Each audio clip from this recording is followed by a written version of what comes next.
Tonight's broadcast is brought to you by Holiday Jewelry, family owned since 1975, setting the standard for quality and service in Klamath Falls community since the beginning. And Klamath Eye Center, your complete eye care center from comprehensive eye exams to surgery and even our optical dispensary. Without these sponsors, nothing is possible. Thank you. The Klamath Falls Gems would like to send their thanks to Russ, Spires and Pooley, LLP, Avista, Herald and News, and Henry's Roofing and Supply for sponsoring the 2016 season. Thank you so much. Taco Bell is proud to support the Klamath Falls Gems. Don't forget to take advantage of the free taco coupon on the back of your Klamath Falls Gems ticket stub. Everyone who comes out to a Klamath Falls Gems game this year can receive a free taco at one of Taco Bell's 2 locations in Klamath Falls. Once again, we'd like to thank Taco Bell for all their support of the Klamath Falls Gems.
Klamath Falls Baseball is brought to you with help from Rogue Credit Union. Rogue Credit Union is committed to actively engaging in the communities we serve. Rogue Credit Union, banking and finance since 1956. Living local, it's a Rogue thing. And Quail Park of Klamath Falls, a senior lifestyle community in Klamath Falls, their experienced and caring team of healthcare professionals will treat you and your loved ones like they would treat their own families. Thank you for supporting the Klamath Falls Gems. Fans, if you own a business and would like your brand to be seen at Kiger Field, give the Gems a call at 541-883-4367 and tell them you would like to discuss the most unique and cost-effective marketing opportunity in the area. Call the Gems at 541-883-GEMS.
Hey fans, how would you like to book a company or a family group outing at Kiger Stadium? It is a fun way to get everyone together, socialize, and have a great time. Contact the Gems at 541 883 4367 to book your group or to get more information. Get your group booked now by calling 541 883 GEMS.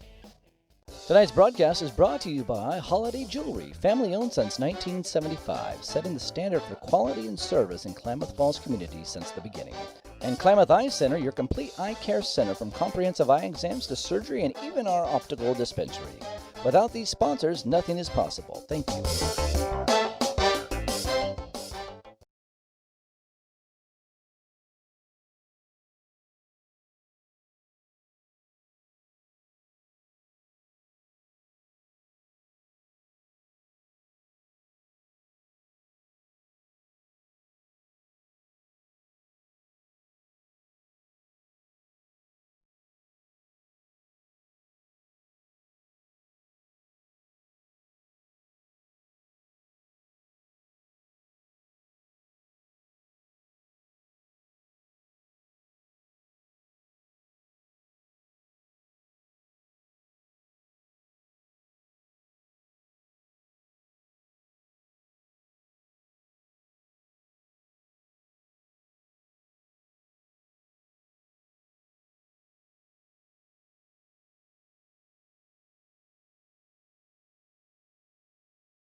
Steve Sordahl comes to the plate with the bases loaded for the Gems. A 3-1 lead for the Bees. One out in the bottom of the second. First pitch swung on a drive into center field, but right to Donnie Bix. Tagging up is Alvarado, and a weak arm throw will be cut off by Davison. 2 steps off of the infield dirt in front of second base. A sacrifice fly for Sordahl brings in Alvarado from third base. 3-2 lead for the Bees. It'll bring up Keone McKee. McKee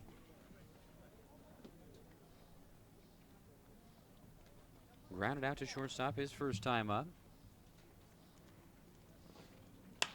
And a little blooper into center field, and in on it is Bix for out number 3. After loading the bases, Armillo gets 3 straight outs, a pop-up to first base, a fly out, brought in a run, and now a fly out to end the inning. It's a 2-run inning for the Gems, 3-2 overall. The Bees in control for the moment. It's a 3-2 lead as we go to the third. Due up for California, it's Werner, Piscorin, and Fink due up.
Max Werner coming to the plate, his second time up for the Bees. He'll be leading off the top of the third. A 3-2 lead for California over Klamath Falls. First pitch from Tennell, fastball called strike 1.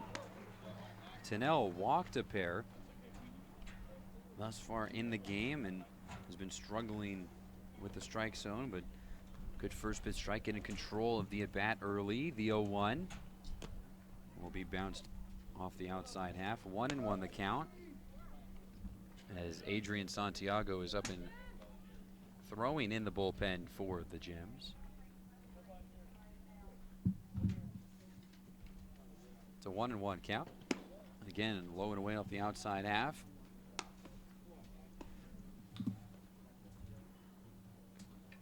Two and one the count to lead off the top of the third. Long look in from Tennell. Now he begins his motion. Fastball inside, called strike 2. Just catching the zone against Werner. Some activity in the Bees bullpen as well. A couple guys out there trying to get loose as well, as Armillo had some trouble in the bottom of the second. The 2-2 pitch sent back into the net as Werner fights one off.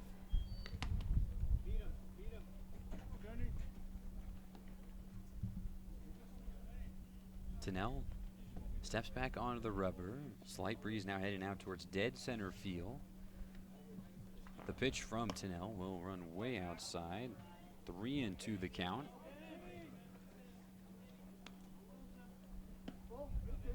The middle infielders back on the grass on their respective sides. Alvarado on the right field grass. McKee, the left field grass. Payoff pitch will be ripped foul.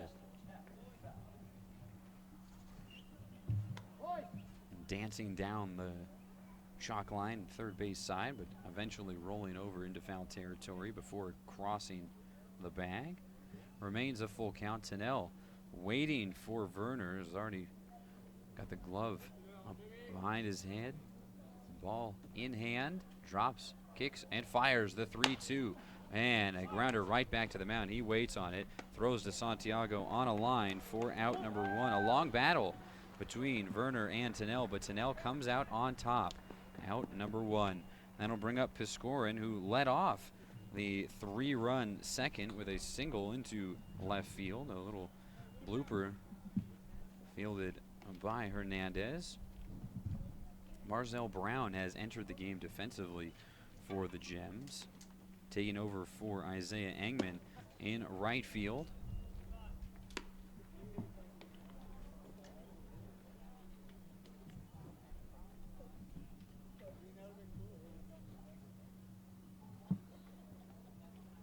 The 1-0. High into the air, into left center field. A long run for Sordal, but he will get to it. And that is out number 2. He and Hernandez converging on that. Sordal getting there first. McKee also tracking after that one, but a significantly easier angle for Sordal. Out number 2. That'll bring up Justin Fink, the left fielder. Fink struck out on 3 pitches. His first time seeing Tunnell, the lefty left fielder. First pitch swung on a high drive into right field. Brown is back and squares up and watches it into his glove for out number 3. Good drive put on it by Fink, but gets hung up in the air, and Brown uses his speed to track it down for out number 3. No runs on no hits, no errors, and none left on base for the Bees as we go to the bottom half of the third. Due up for the Gems, it'll be the 3, 4, 5 hitters, Santiago, Ligon, and Barrett.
Nelson Santiago returns to the plate for the second time today. He was hit by a pitch in a 3-1 at bat. Ends up being the first out of a inning ending 6-4-3 double play. First pitch runs way outside on the lefty. Ball 1. As there is a right-hander getting loose up in the pen for the Bees. Can't quite make out a number yet. It's a 2-0 count now on Santiago. And fastball up on the outside half, 3-0.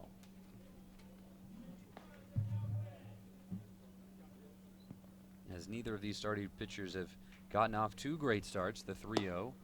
Called strike on the outside half to make it 3-1 the count. Dave Miller giving the balls and strikes, an emphatic strike call, letting everyone know the 3-1. A drive into right field. Franco backtracks on it momentarily, drifts to his right, and will collect it for out number 1. That'll bring up Nolan Legan, who hit into that inning-ending 6-4-3 double play. Looking to get aboard for the first time today after having missed some games due to just other players being given opportunities. It took him a couple of games to get back into his groove, but he's right back at it. And the first pitch, fastball, bounced into the plate. 1-0 the count, as Resto had set up on the inside half against Legan, and he remains there trying to attack the big power hitter. Swung on and missed, strike 1.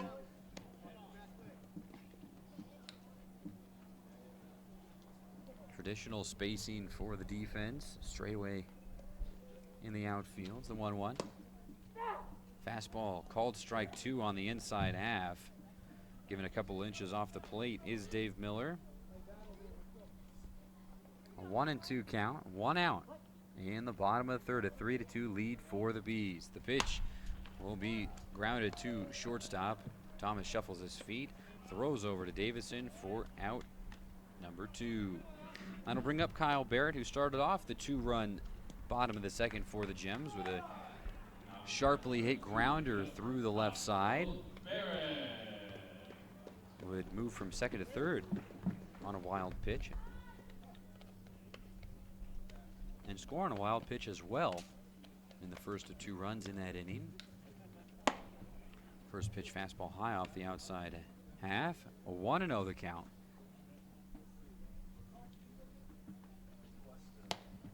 And strike called on the inside half on a breaking ball. A 1-1 count. Fastball high and inside, 2-1 the count on Barrett.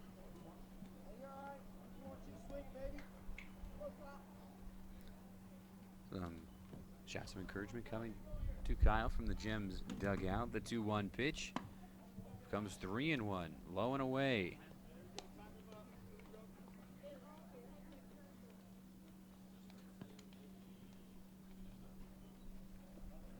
The 3-1 pitch, drive into right center field. Bix on the run, and that will drop in front of him. Plays it off of 1 hop and throws it in quickly, but it's a 2-out single into right center field for Barrett.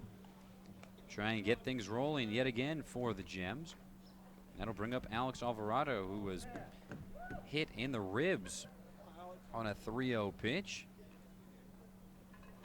Inadvertently from Armillo, who's displayed some tendencies for wildness.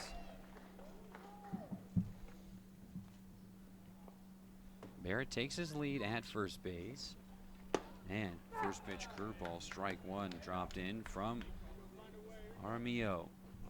Trying to get out of this after getting 2 quick outs. Gave up a single to Barrett, as Barrett is back into first base on the throw over to Davison.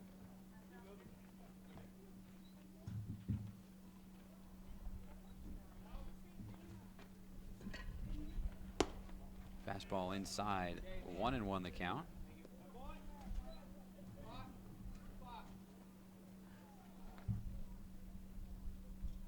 Armillo comes set, working from the stretch. The 1-1. And it hits Alvarado, just barely nicking that front shoulder on the curveball. But Dave Miller catching it, and that is now the 4th hit batsman of the game and the 25th hit batter by the Bees overall on the season. And that puts 2 runners on, 2 outs for James Mensing, who grinded out an at-bat and ended up walking his first time up in a full count. Kyle Barrett in scoring position with good speed. Alvarado at first, also with good speed. The first pitch will hit Mensing right in the back. And a smile on the face of Armillo, and it must just be because he cannot catch a break Certainly not on his curveball. No break there. And back-to-back hit batsmen will load the bases, and now Coach Crandall will come out and have a talk with his starting pitcher.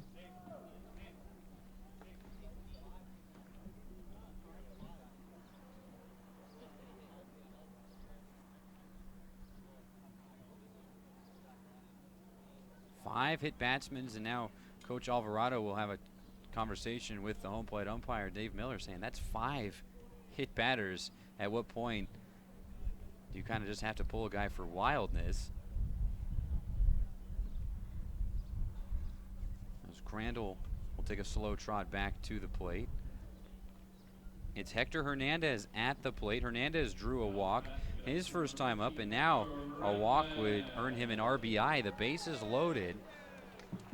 Kyle Barrett started all off with a drive into right center field, and Alvarado and Mensing subsequently hit by pitches to load the bases. Barrett at third, Alvarado at second, Mensing at first. The first pitch, a drive into right center field from Hernandez. Bix is back. Bix will miss it in the gap.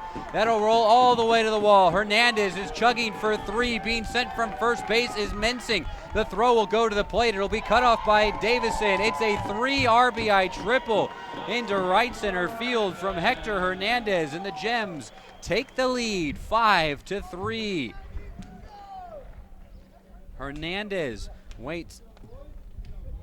Spends no time waiting for that one. Drives on a fastball up over the plate. Marzell Brown came in for Isaiah Engman defensively. Now he comes up to the plate with a runner at third base. Chance to add on to the Gems' lead. Ducking out of the way of that one as Armillo, again, a wild miss over the top of Brown.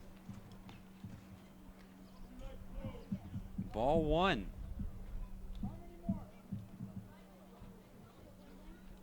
The 1-0 will run all the way to the backstop. Cutting for the plate and scoring with ease is Hernandez. Another wild pitch, bringing in a run for the Gems. A 6-3 lead for the Gems. All of their 4 runs here in the bottom half of the third, coming with 2 outs, as Barrett kept the inning alive. A drive into right center field. Alvarado hit in the back. Mensing hit as well. And all 3 of them driven in by Hernandez on his triple, and he comes in on a wild pitch against Brown. And a called strike on Marzell. 2-1 the count as he looks out towards Coach Alvarado in the third base coaching box. The 2-1, and he just barely gets a piece of that. 2-2 the count as that rolls foul. Brown hitting in the 9 spot. Sordahl on deck. McKee in the hole. A 6-3 lead for the Gems. The 2-2 pitch. Swung on and missed. Strikeout number 1 for out number 3 of the bottom of the third. 4 runs come across for the Gems as Hector Hernandez cleans the bases with a triple and gives the Gems the lead. 6-3 as we are through 3. We go to the 4th, due up for the Bees. It'll be the 7, 8, 9 hitters. Resto, Stratopoulos, and Thomas due up.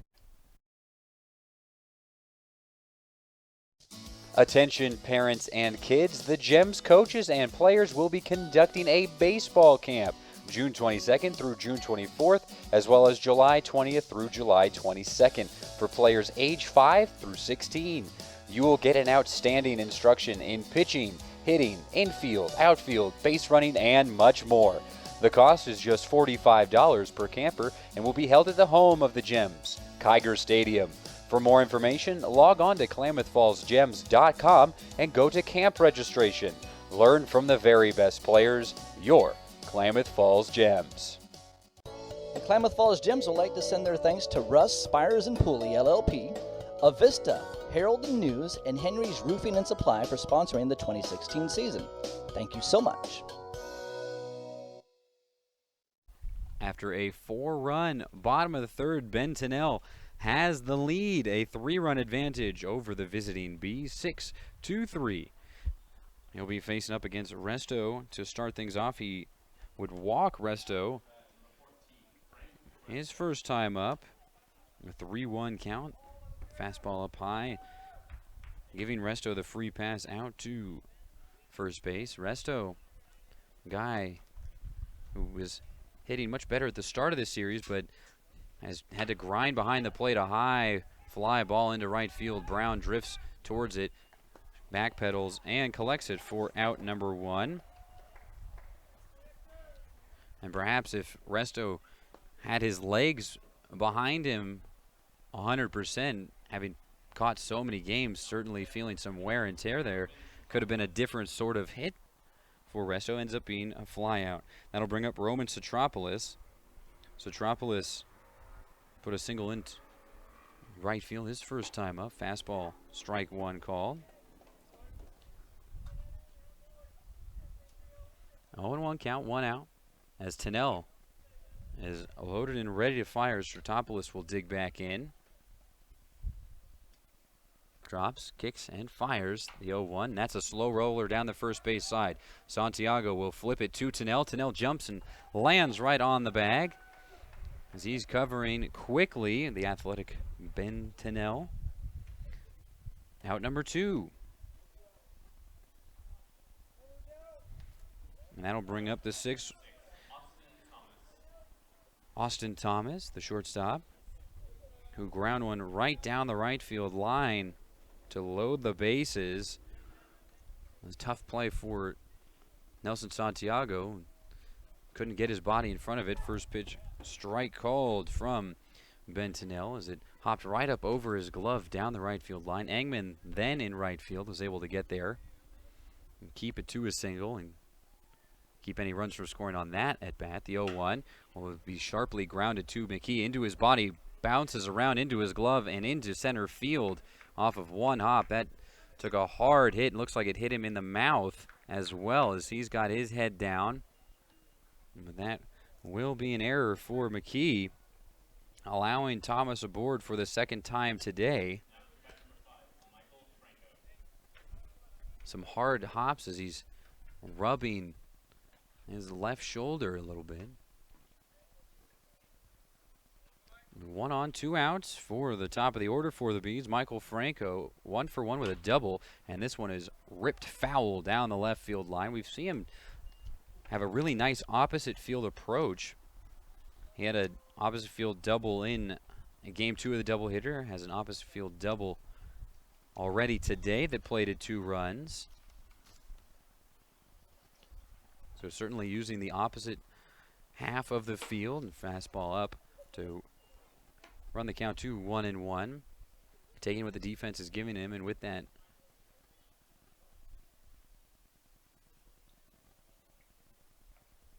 a little bit of shading on the line. Fastball low and inside. Blocked nicely by Mensing, keeping Thomas at first base.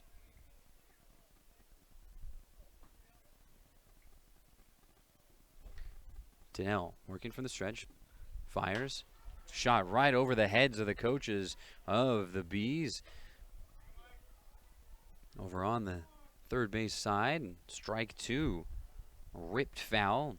Letting the ball get deep into the zone before taking a swing at it is Franco. It's a 2-2 count. 2 outs, 1 runner on. A 3-run lead for the Gems. The pitch. Chopper past the dive of Barrett, past the dive of McKee into left field. Brown, who switched over from right field to left field,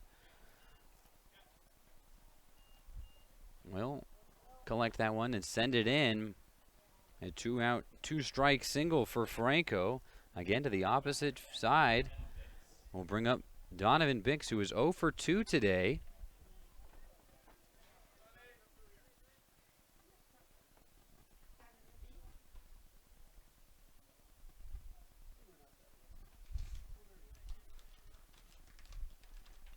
First pitch to Bix, fastball away, ball 1.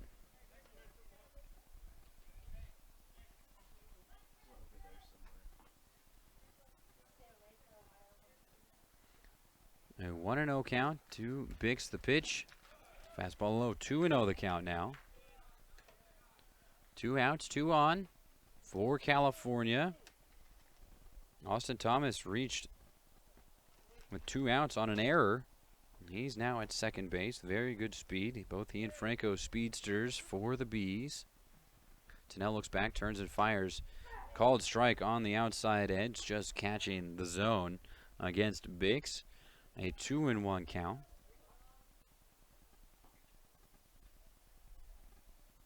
Tennell leaning in, ball behind his back. Glove tucked in closely to his left shoulder. Now brings the ball behind his glove and called strike 2 as Bix will take a step out. He watched that one into the glove. Nearly identical pitches from Tennell, trying to work that outside half against the lefties. He's got 2 called strikes against Bix. 2 runners on, 2 outs. Bix at the plate, works from the back end of the lefty's batter's box. The 2-2 pitch. A drive on a soft line right to Alex Alvarado for out number 3.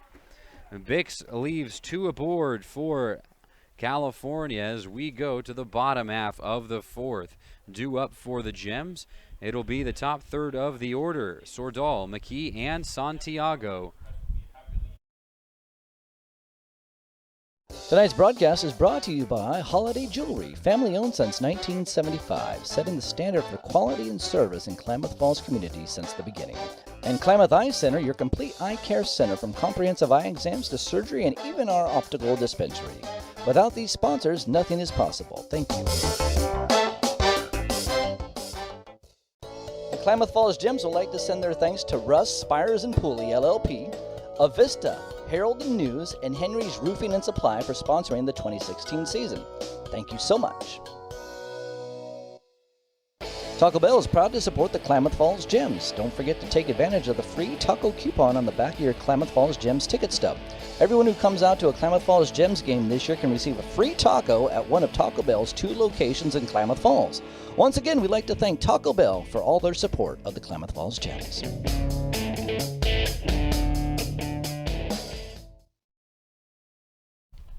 And Ryan Armijo's day is done here at Geiger Stadium. Lasts 3 innings against the Gems. Gives up 3 hits, but 6 runs, all of which are earned. Walked 2 guys, but hit 5. Struck out 1, and that was his last batter faced, Marzell Brown. It'll be number 15, Matt McDonald, back into the game. Back out onto the mound, rather, as he pitched yesterday for the Bees. Went 3 1/3 in game 2 of the doubleheader. Gave up 3 hits, no runs, 2 strikeouts. The side armor, a little bit easier for them to go on back-to-back days as he gets first pitch swinging fouled from Sordal. Strike 1. McDonald 1-2 on the year with a 7.36 ERA, making his 7th appearance.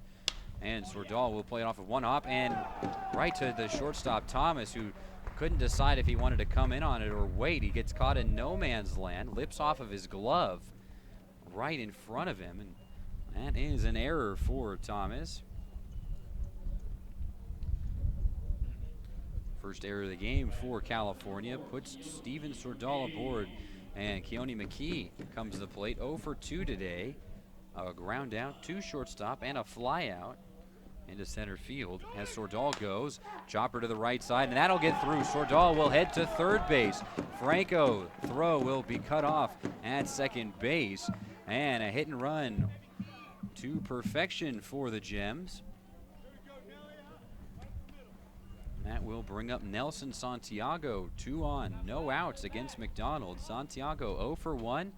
The fly out into right field, and that'll send Michael Franco a couple of steps back in right field.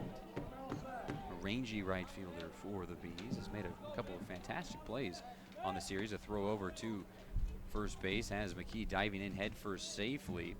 McKee, a guy who has displayed his wheels in the series. He stole a base yesterday in game 2. And the first pitch to Santiago, called strike on the outside half. Also stole a base in game 1 of the doubleheader.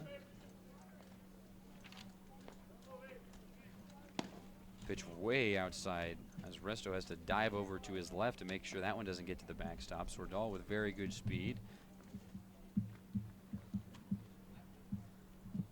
1-1 count, no outs, runners on the corners. The Gems on top of the Bees, 6-3, threatening to add on more. Fastball low off the outside edge. 2-1 the count from the side armor McDonald, the righty, standing at 5'9". The 165-pounder from Linfield College. Peeks over at first base. The 2-1 to Santiago, high and inside. 3-1 the count. Santiago was hit by a pitch in his first at bat in a 3-1 count against the starter Armillo, who lasted just 3 innings. The 3-1 pitch. Drive over on the left field side. Fink a long run towards it. He will miss it in left field. Overran it. McKee on his wheels to third base, and it'll go to third, and it'll hit off of McKee. McKee will break towards the plate, but he will stop. Head back to third base on a bloop double in left field. Brings in Swordall from third base. McKee to third. McKee wisely electing to not try and force a play at the plate, though with his speed he might have been able to make it.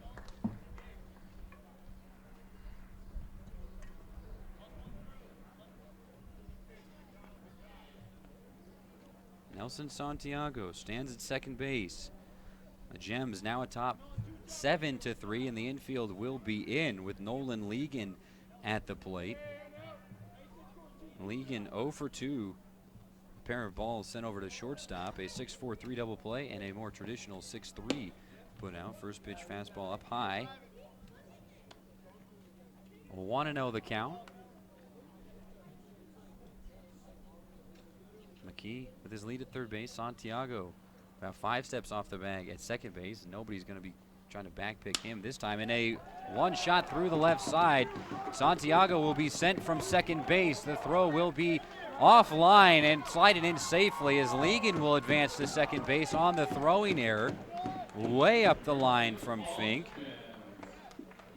McKee scores. Santiago scores. It is now a 9-3 lead as the Gems starting to pour it on. As Legan gets his job done in one swing of the bat. Send it right through the infield in defense. That'll bring up Kyle Barrett.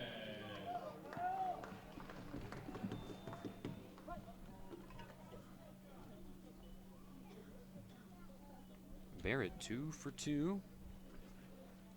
First pitch fastball up. He's also scored a pair of runs. It was his single into right center field that started off the 4-run third for the Gems. With 2 outs, he was able to get aboard, and after that, things started rolling for the Gems. The 1-0. A drive foul on the left field side. A high foul ball. A long strike for Kyle Barrett, and a loud strike at that, as Matt McDonald probably took a quick inhale after giving up one over the plate. Kyle Barrett misses it by just a bit. 1-1 the count. Nolan Legan at second base, just about 3 steps off the bag. The 1-1. A drive down the right field line, foul.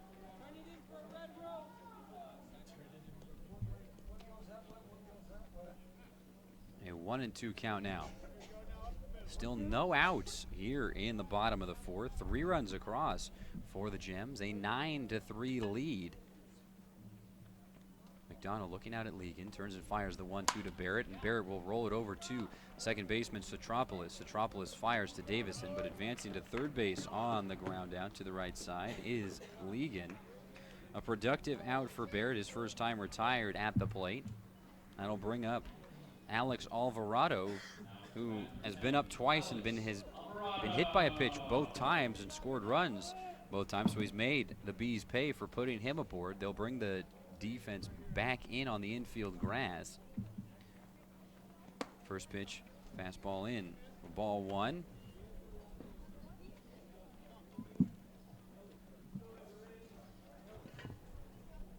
all started off with Steve Sordahl reaching on an error. The 1-0 comes 2-0, high and inside. Keone McKee shot one through the right side on a hit and run to put runners on the corners, no outs. Then Santiago drove them both in on a blooper into left field, overrun by Fink. The 2-0. Alvarado will sneak past the dive of Werner down the left field line, bouncing to Fink out in left field.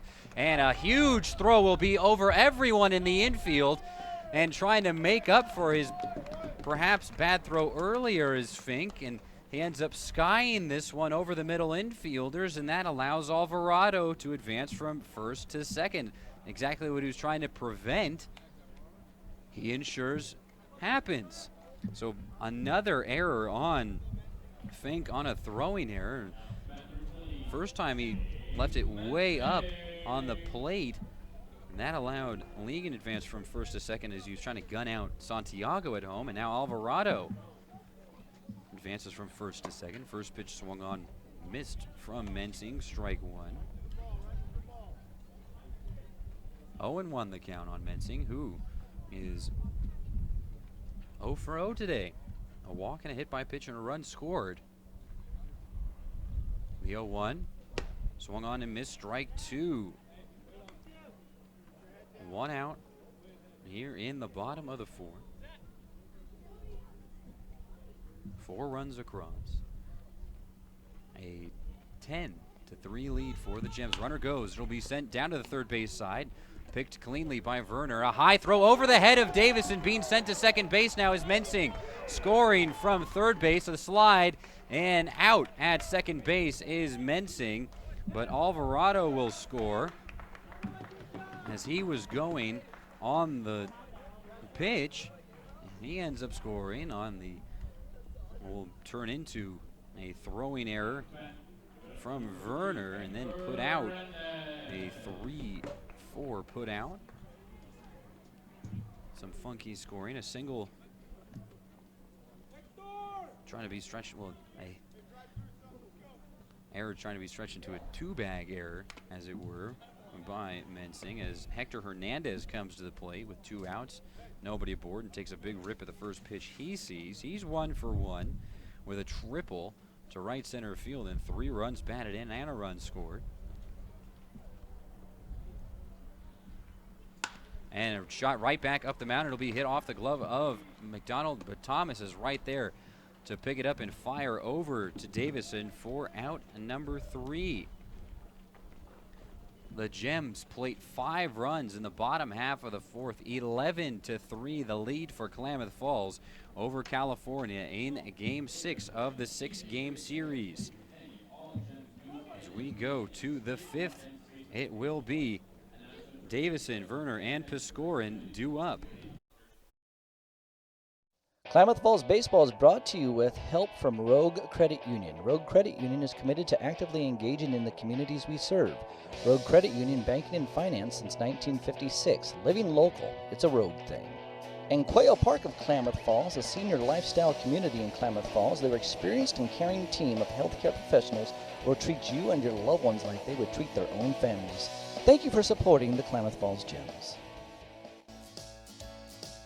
Fans, if you own a business and would like your brand to be seen at Kiger Field, give the Gems a call at 541-883-4367 and tell them you would like to discuss the most unique and cost-effective marketing opportunity in the area. Call the Gems at 541-883-GEMS.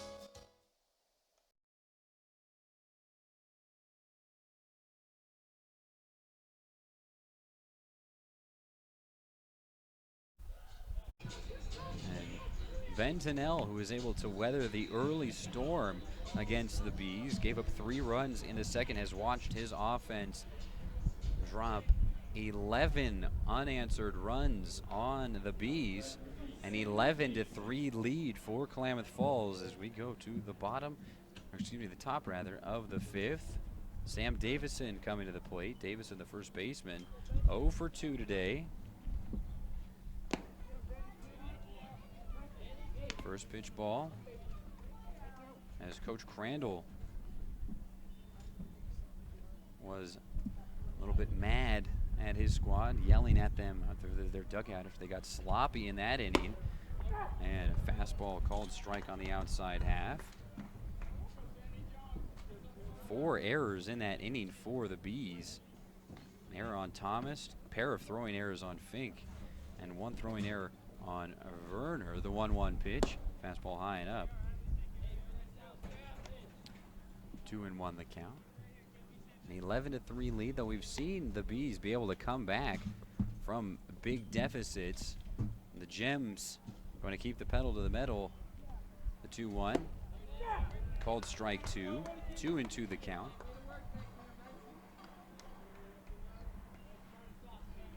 As the breeze starting to push a little bit stronger out towards right field. Tennell, ball in the glove, drops behind the belt, kicks and fires, and a shot down the left field line. Fair ball. That'll roll to the corner. Brown will get there now. Strong throw to McKee, who doesn't even have to move. But it is a leadoff double for Sam Davison down the left field line. Barrett was playing off the line and sneak it right past him as Davison. An 11-3 lead for the Gems. And for the Bees, this is exactly how they started getting back into that 9-run deficit they faced in Game 3 of the series. They ended up winning 15-11, and this one is shot over the head of Barrett into left field. Brown will get it, will throw into the infield, and advancing to second base on the throw is Werner, an RBI single and a throwing error. Sam Davison scores. Back-to-back singles to the left side. They're letting the ball get deep. Drive it out. That'll bring up Brock Piskorin.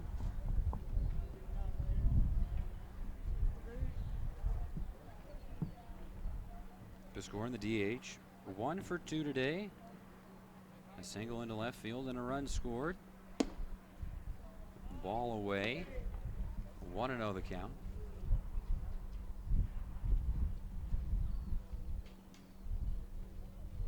Werner with his lead at second base. McKee well off. Not a huge lead for Werner anyway. The 1-0. Strike 1 call, catching the outside half against the lefty Piskorin.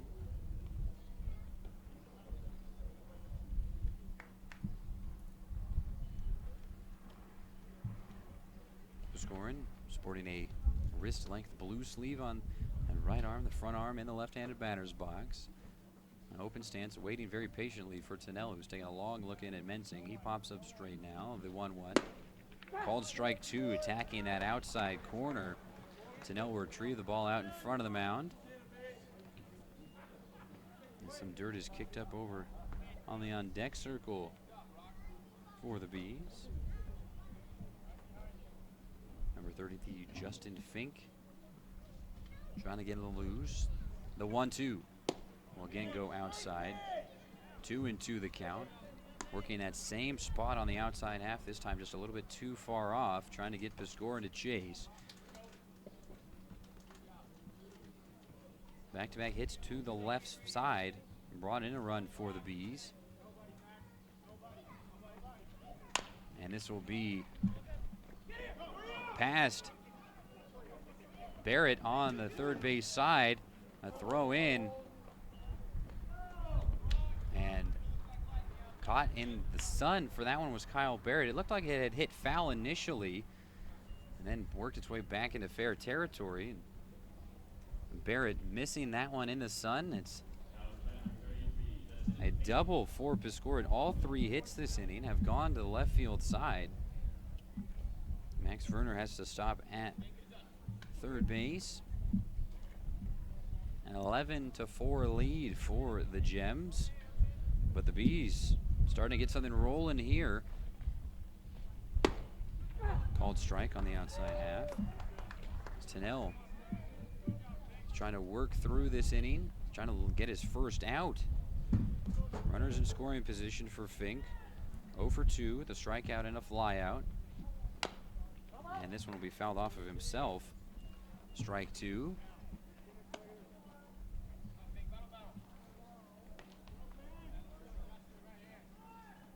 Tenell's only strikeout of the game thus far has come against Fink. The 0-2 pitch on its way. And fastball off the outside edge. Leaves Fink at the plate with a 1-2 count. He stays off. Both runners with their leads.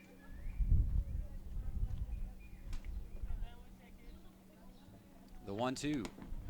Way outside. Nice play by Mensing to keep that one in his glove as it nearly popped out. So high and outside. 2-2 the count. No outs, two on, one across for the Bees.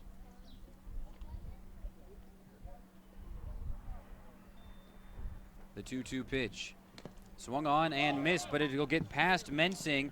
Mensing will have to roll all the way to the right side of the backstop before getting to that one, and that will be a run across for the Bees. Still no outs after a strikeout of Justin Fink. That'll bring up Frank Resto with runners on the corners, no outs, and Coach Alvarado will have a conversation out on the mound with second baseman Alvarado, Kyle Barrett. As Barrett has brought out some sunglasses by Coach Johnson. A little bit too late for Kyle, however.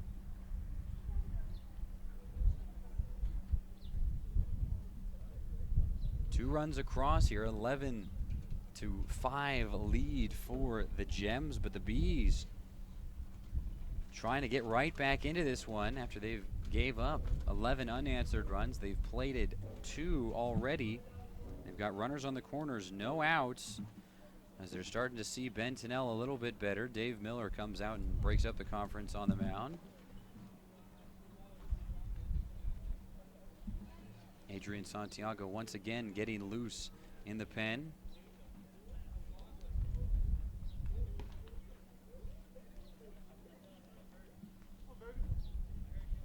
It'll bring up Frank Resto. Resto 0 for 1. He also walked and scored a run. Chance to bring the Bees a little bit closer. Throw him over to first base. Has Fink diving in head first safely.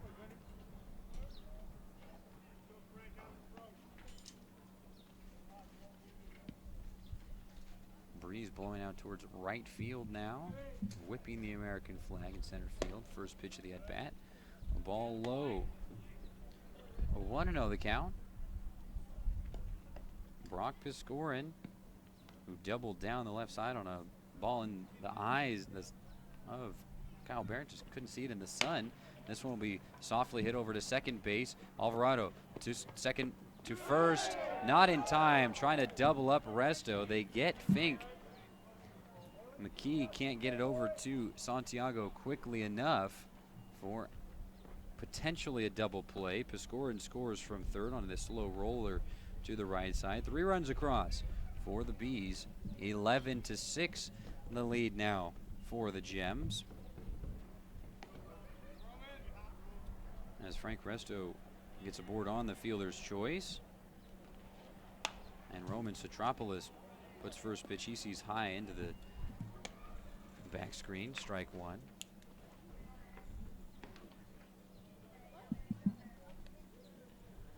Oh, and 1 the count. 1 out, 1 on, 3 runs across for the Bees. And strike 2 dropped in by Tennell.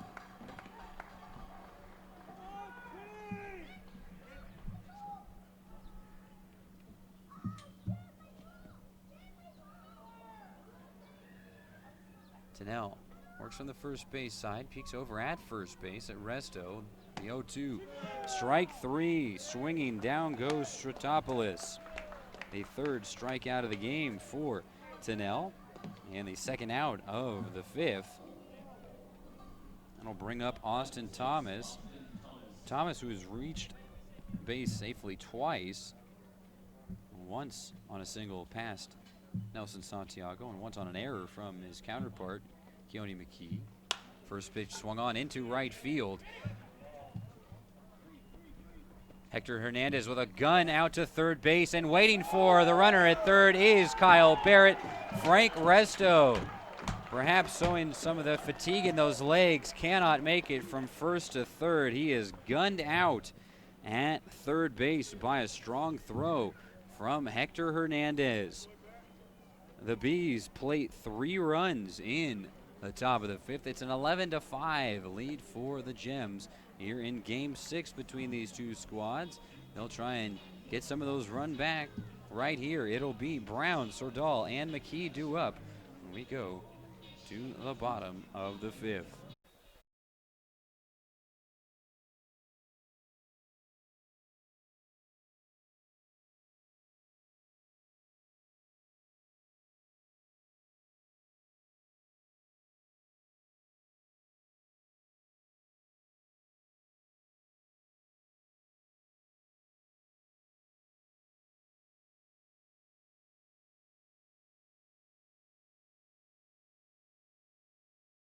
Hey fans, how would you like to book a company or a family group outing at Kiger Stadium? It is a fun way to get everyone together, socialize, and have a great time. Contact the Gems at 541-883-4367 to book your group or to get more information. Get your group booked now by calling 541-883-GEMS. Tonight's broadcast is brought to you by Holiday Jewelry, family owned since 1975, setting the standard for quality and service in Klamath Falls community since the beginning. And Klamath Eye Center, your complete eye care center from comprehensive eye exams to surgery and even our optical dispensary. Without these sponsors, nothing is possible. Thank you.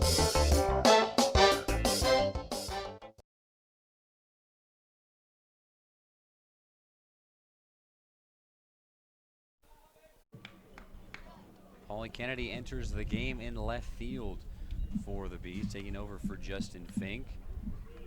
We saw him warming up in the bullpen as well. So potentially in later innings, if McDonald can't go much further, it'll be Kennedy coming in from left to pitch. Bunt for a hit attempt from Brown. It'll go right back to the mound. McDonald flies it over to Davidson for out number 1. And Brown now 0 for 2 on the day. I'll bring up Sordall. Sordall reached on an error to start off the 5-run bottom of the 4th. An 11-6 lead for the Gems. Fastball low and inside, ball 1. Sordall 0 for 1 on the day. He was hit by a pitch, hit a sacrifice fly, and then that error. The 1-0. A drive to third base side, and that'll get past the dive of Thomas at shortstop and into left field. Kennedy fields it down on one knee and gets it into the infield. It's a 1-out single for Sordall, his first hit of the game. That'll bring up Keone McKee, who was able to execute a hit and run, hitting it over to the right side, and ended up sending Sordall from first to third.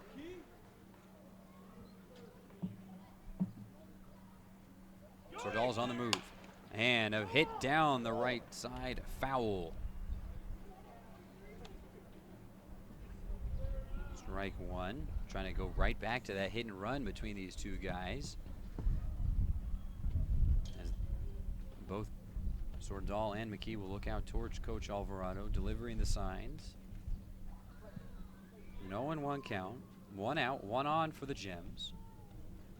Trying to respond to a 3-run top half of the inning as the ball will miss up the line and into the body of Sordall as Davison has to lean out and try and grab it. Ends up falling a little bit into Sordall. 0-1 count. And the pitch will run away. 1-1 the count. Slider couldn't find the zone for McDonald. McDonald came in the 4th. Would promptly surrender 5 runs to the Gems. Runner goes, and this will be bounced to the second baseman, Sotopoulos. He'll fire to first. Potentially could have doubled up Sordall as it just barely bounced right in front of Sotopoulos. Sordal advances to second base. McKee is retired for out number 2, and that'll bring up Nelson Santiago.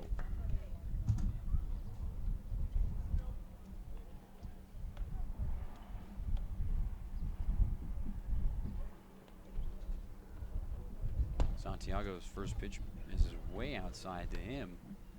Sordal at second base in scoring position, an 11-6 lead for the Gems.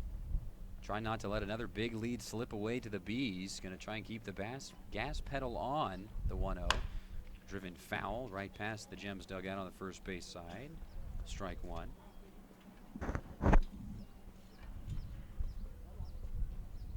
And Santiago will step back in.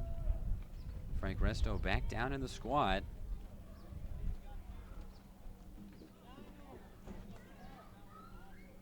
The 1-1. Santiago will send that foul high into the fence. Strike two.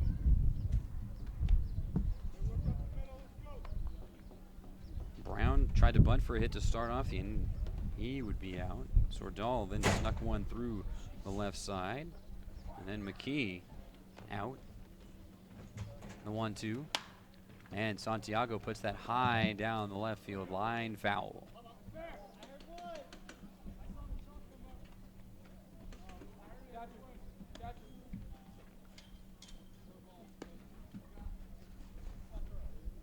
A 1-2 count for Nelson Santiago. 2 outs as the breeze really starting to blow out towards center field. If you could get it up above the overhang, it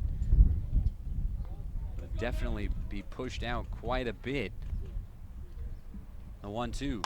And Santiago puts that one up the middle and into center field. Being sent from second base is Sordal. No throw will come. And another run for the Gems as Santiago singles up the middle. Brings home his third run of the game. 3 RBIs now for Nelson Santiago. A 12-6 lead for the Gems. Nolan Ligon comes to the plate. He had a line drive to left field his last time up and plate 2 runs.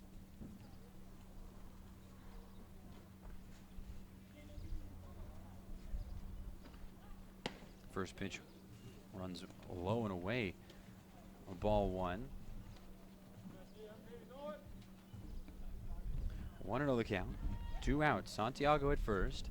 A 6-run lead for the Gems.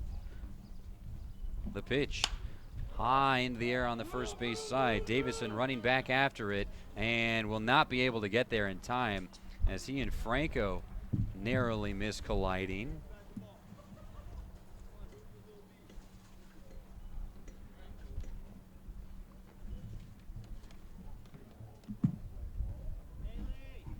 A 1-1 count for Ligon. A long foul ball. Couldn't be tracked. Not a whole lot of foul territory here at Kiger Stadium, and compared to some of the other places the Gems have played, but certainly enough to make a play on. Need be. High fastballs going around. Strike 2 for Nolan. A 1-2 count. As shadows are just starting to get close to the mound, to the rubber actually, halfway up the mound. A 1-2 count. And Ligon will fight this one off right towards the dugout for the Bees. Played off of one hop on a couple of the guys sitting on chairs down right in front of the dugout. The Gems, however, elected to put their chairs on top of the dugout. 3 guys up on the dugout for the Gems. The 1-2. A drive into shallow right center field, and that will drop in front of Franco. A blooper from Nolan Ligon gets him aboard. Citropolis might have had an easier go at that one, but he couldn't read it off the bat, right off the end of the bat of Nolan Ligon. And that will advance Santiago to second base. Nolan Ligon defers on the blooper, and Kyle Barrett to the plate, who is 2 for 3. His first time not getting aboard was in his last at bat. A ground out for the first out of the 4th. First pitch high and away. 1-0 the count. Gems have scored 1 run in the bottom of the fifth to answer the 3 runs put up in the top half by the Bees. As Barrett takes a big swing, comes up empty, strike 1, chasing away from Matt McDonald, pitching in consecutive days for the Bees in this long 6-game series. The 1-1. Swung on and missed, strike 2. Barrett chases low this time. 1-2 count.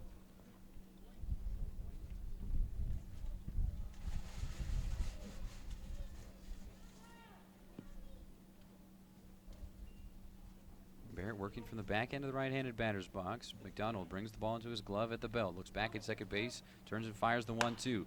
And that will be right to second baseman Satropoulos on the soft line for out number 3. Kyle Barrett strands a pair on the base paths as the Gems able to knock in 1 on Nelson Santiago's RBI single up the middle.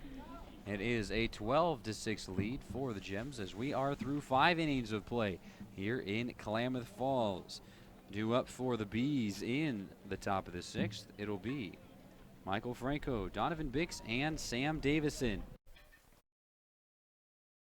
Tonight's broadcast is brought to you by Holiday Jewelry, family owned since 1975, setting the standard for quality and service in Klamath Falls community since the beginning. And Klamath Eye Center, your complete eye care center from comprehensive eye exams to surgery and even our optical dispensary. Without these sponsors, nothing is possible. Thank you. The Klamath Falls Gems would like to send their thanks to Russ, Spires and Pooley, LLP, Avista, Herald and News, and Henry's Roofing and Supply for sponsoring the 2016 season. Thank you so much. Taco Bell is proud to support the Klamath Falls Gems. Don't forget to take advantage of the free taco coupon on the back of your Klamath Falls Gems ticket stub. Everyone who comes out to a Klamath Falls Gems game this year can receive a free taco at one of Taco Bell's 2 locations in Klamath Falls. Once again, we'd like to thank Taco Bell for all their support of the Klamath Falls Gems.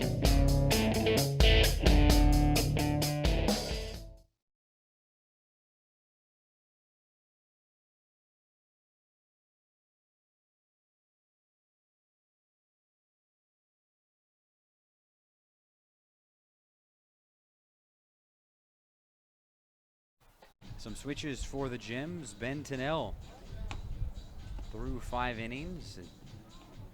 Secured himself as a pitcher of decision as of yet. A 12-6 lead. He leaves the game, and Adrian Santiago comes in for him. Santiago making his 4th appearance on the year. He's thrown 3 innings, given up 5 hits, 3 runs, all of which were earned. 1 walk to 3 strikeouts. He's got an ERA of 9. A couple of tough luck first outings inflating that ERA. Also into the game, Colin Sinkovich will take over at third base for Kyle Barrett.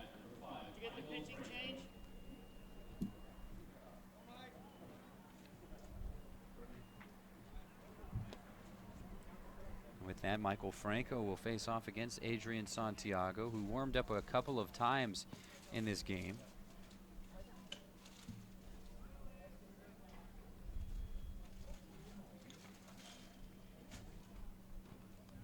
And first pitch from Santiago bounced in on ball 1.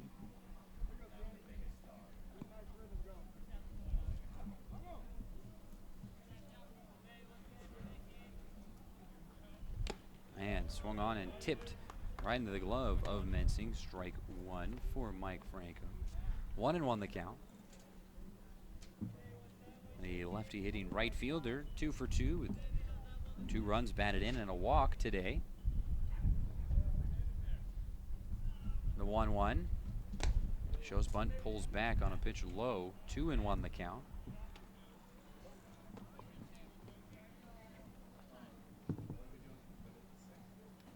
It's a 12-6 lead for Klamath Falls over California. The Bees scored 3 runs in the top of the 5th. The Gems match their effort, but not their production. The Gems put themselves in good position to be able to plate some more runs, but ended up stranding a pair on the base paths. Get only one run. It's a 12-6 lead. The 3-1 from Santiago will miss outside. Ball 4, a leadoff walk against the new pitcher. And Franco has gotten leadoff walks against Bentonel in his first batter faced, and now Adrian Santiago in his first batter faced. That was the only walk issued by Tennell.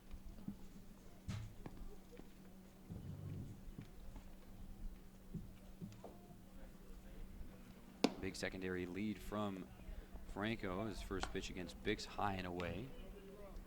1-0 the count. Santiago leans in, rolling the ball between his fingers in his right hand, brings it into his glove, sets at the chest, looks over at first base, fires fastball away, missing off that outside edge. Getting a loud pop out of the glove of Mensing, throwing it in with a lot of force, but needs to bring it in closer to the plate. Donnie Bix 0 for 3 today after being so hot in this series, maybe finally cooling off. Now 3-0 the count after a miss high and away.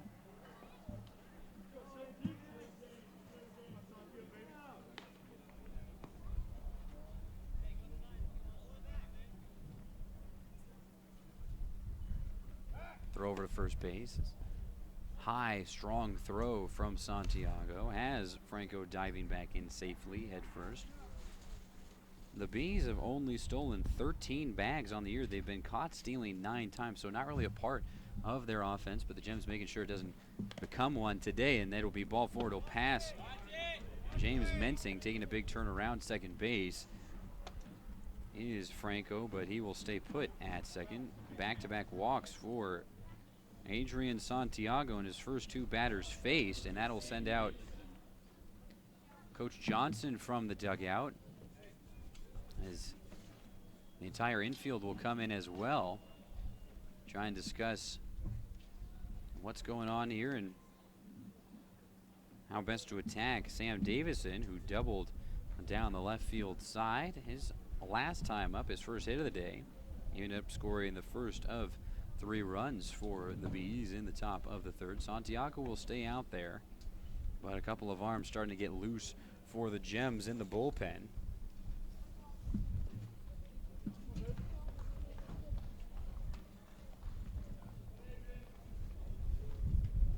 Santiago kicking some dirt away. He works from the first base side. He's got 2 runners aboard, both via walks. Franco and Bix. Davison at the plate. First pitch will bounce away from James Mensing. Taking a big turn around third base now is Franco. On the pass ball. Both runners advance.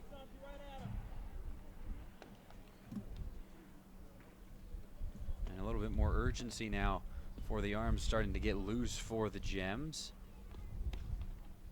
Daniel Goodell, one of the 2. Looks like Brian Hathaway is starting to get down there in the pen as well.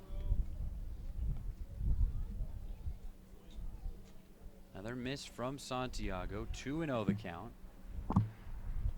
on Sam Davison. Santiago only has 1 strike thus far in the at-bat, in the appearance rather, and he gets 1 right here in this at-bat. Called a strike against Davison. His previous strike was a foul tip from Franco. The 2-1. Fastball away. 3-1.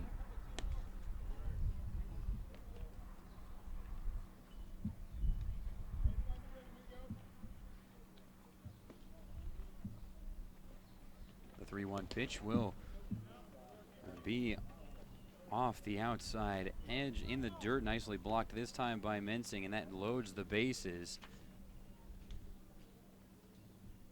3 batters faced, 3 walks, and Adrian Santiago just does not have it today.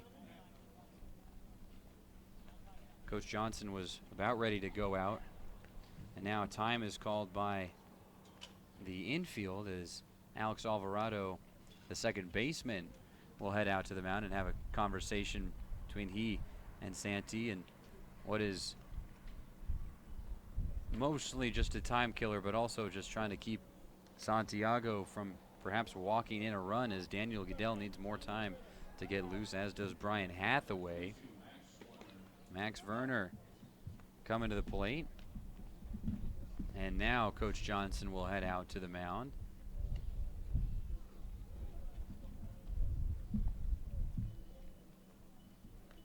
And the second trip out to the mound will spell the end of the appearance for Santiago. Can get no outs, gives up no hits, but walks 3, and he's responsible for all 3 on base. It will be Daniel Goodell coming in from the bullpen when we return. Bases loaded for the Bees, a 12-6 lead for the Gems, but no outs in the top of the 6th. Klamath Falls Baseball is brought to you with help from Rogue Credit Union. Rogue Credit Union is committed to actively engaging in the communities we serve.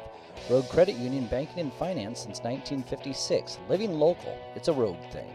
And Quail Park of Klamath Falls, a senior lifestyle community in Klamath Falls, their experienced and caring team of healthcare professionals will treat you and your loved ones like they would treat their own families. Thank you for supporting the Klamath Falls Gems. Fans, if you own a business and would like your brand to be seen at Kiger Field, give the Gems a call at 541-883-4367 and tell them you would like to discuss the most unique and cost-effective marketing opportunity in the area. Call the Gems at 541-883-GEMS.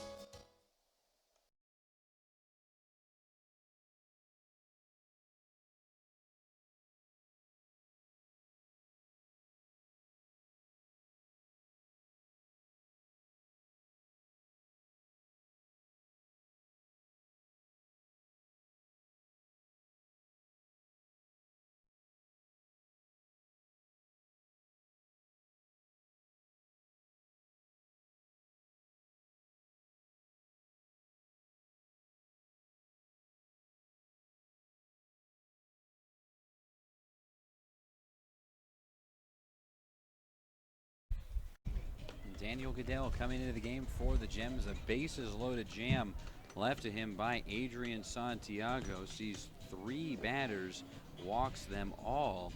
Gets 2 strikes in the appearance, 1 off of a foul tip, 1 a called strike. So a little bit of work to do for Daniel Goodell.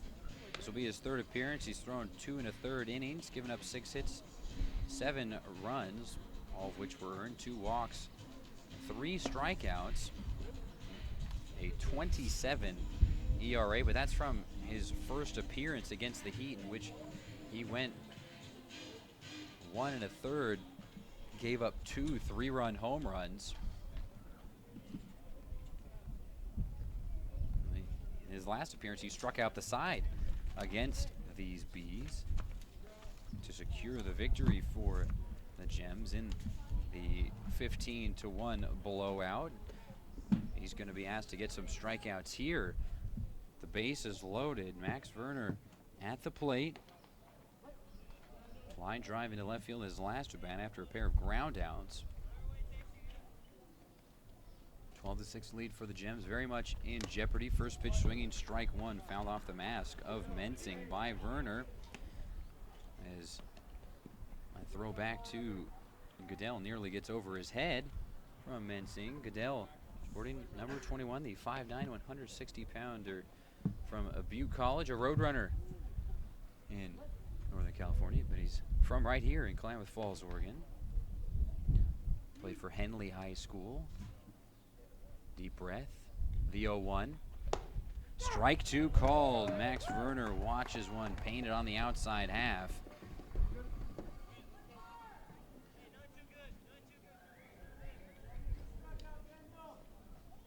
Michael Franco at third base, Donnie Bix at second, Sam Davison at first. It's an 0-2 count on Werner. Goodell trying to get a strikeout here. The 0-2 will go away, trying to get Werner to chase. Werner stays back. We first saw Werner in right field. He switched to third base as Stratopoulos moves from third base to second. Some defensive switches going on in this series for the Bees. They're figuring things out. Look over at third base, the 1-2 pitch. Drive into left center field. Sordahl will be back on it. He will glove it. Flyer into McKee, a couple steps off of the infield grass. It's a sacrifice fly for Werner. Well, that's a big out for the Gems. Franco scores from third base. Vix moves from second to third. But out number one. Now runners on the corners. A double play can end the inning with only one run across for the Bees. Get that first out under your belt and then go from there, as Daniel Goodell trying to steady things for the Gems here after Adrian Santiago came in for Bentonel and walked 3 straight batters. Daniel Goodell charged with eliminating the damage. Brock Piscorin at the plate, 2 for 3 with a double, 2 runs scored in addition to a fly out. Goodell looks over at first base. Davison with his lead. Pitch way outside. 1-0 the count on the lefty Piscorin.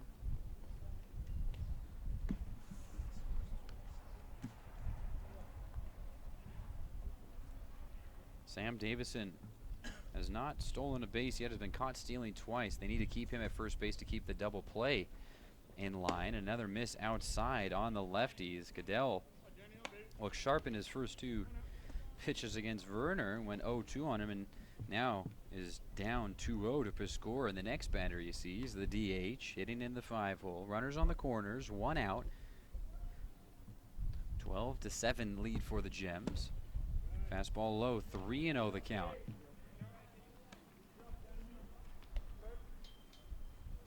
It's double play depth up the middle with McKee and Alvarado. Santiago covering the bag at first base. Sinkovich several steps off the bag at third. The 3-0. Called strike 1, taking all the way is Piscorin.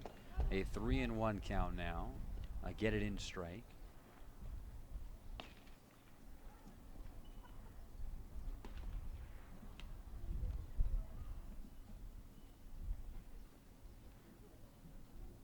Goodell taking his time out on the mound, the 3-1. A drive up the middle and a line drive will drop in front of Sordahl, and scoring Bix from third base on the single is Piscorin in the 3-1 count. 2 runs across now for the Bees. 12-8 the score. Still just 1 out here in the top of the 6th. That'll bring up Paulie Kennedy, who took over defensively for Justin Fink in the bottom half of the 5th, gets his first at-bat. Curveball inside, ball 1. As Goodell works from the first base side. His whole foot on the rubber, his heel right on the end of the rubber on the first base side, as opposed to some guys who've just got the teeniest bit of their toe on there. The 1-0 will miss low. 2-0 the count. 1 out, 2 on, 2 across for the Bees, as they've scored 5 runs in the last 2 frames, trying to tack on some more here in the 6th. The 2-0 fastball, strike 1 called on the inside half.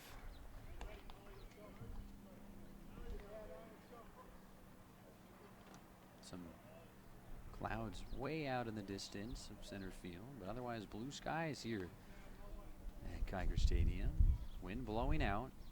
The 2-1 will be driven foul on the left side, hitting on top of the cages located down the third base side. 2-2 the count. The cages being the batting cages. You can take some soft toss batting practice, or perhaps off the tee. The 2-2 runs away. Full count now for Kennedy. Sam Davison at second base. Brock Piscorin at first. Don't want to load the bases. A 3-2 count now for Kennedy. his first at-bat of the game.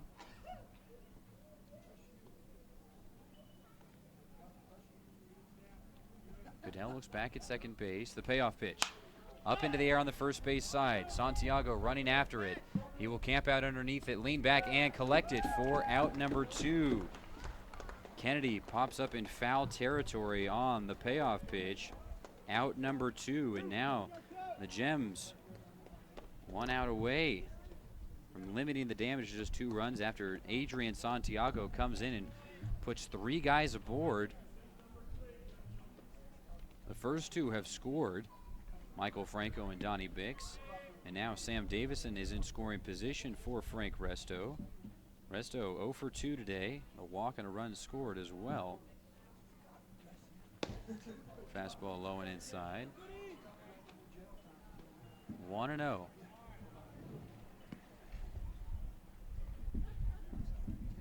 Resto, the catcher, tried to leg out a first to third on a single from Thomas, and he would be gunned out. Goodell, fastball low. 2-0 the count.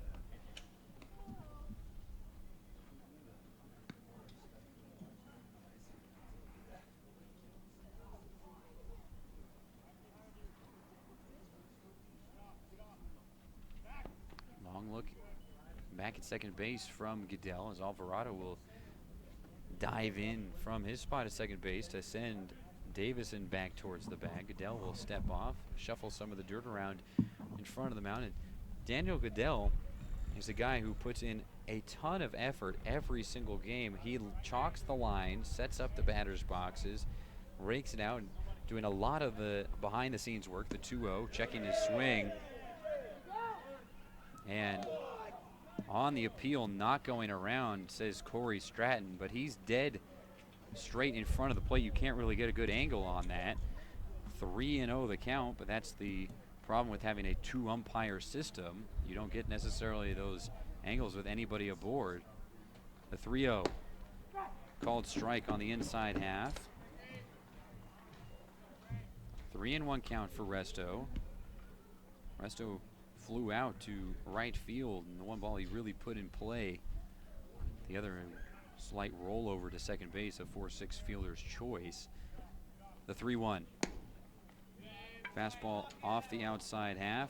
A ball for the 4th walk of the inning for the Bees. Will load the bases, the first for Goodell. And that'll bring up Roman Satropoulos, who struck out against Tennell, his 3rd strikeout of the game, as Coach Alvarado will go to the mound, have a conversation out there as the bases are loaded. It's a 12-8 lead for the Gems, but pitching has been a struggle for both teams, as the B starter, Ryan Armillo, went 3 innings, gave up 3 hits, 6 runs, 2 walks, but 5 hit batsmen. Tennell went 5 innings, but he too struggled. And then Adrian Santiago came in and loaded the bases, back-to-back-to-back walks. Daniel Goodell has come in, given up 2 runs. And a line drive to Alvarado. Alvarado will pick it cleanly off of the dirt, and low line drive, but he gets it into his glove for out number 3. Only 2 of the 3 walks from Santiago come across to score. It's a 12-8 lead for the Gems as we go to the bottom of the 6th. Due up for Klamath Falls, it'll be Alvarado, Mensing, and Hernandez. Tonight's broadcast is brought to you by Holiday Jewelry, family owned since 1975, setting the standard for quality and service in Klamath Falls community since the beginning. And Klamath Eye Center, your complete eye care center, from comprehensive eye exams to surgery and even our optical dispensary. Without these sponsors, nothing is possible. Thank you. The Klamath Falls Gems would like to send their thanks to Russ, Spires and Pooley, LLP, Avista, Herald and News, and Henry's Roofing and Supply for sponsoring the 2016 season. Thank you so much. Taco Bell is proud to support the Klamath Falls Gyms. Don't forget to take advantage of the free taco coupon on the back of your Klamath Falls Gyms ticket stub. Everyone who comes out to a Klamath Falls Gyms game this year can receive a free taco at one of Taco Bell's 2 locations in Klamath Falls. Once again, we'd like to thank Taco Bell for all their support of the Klamath Falls Gyms.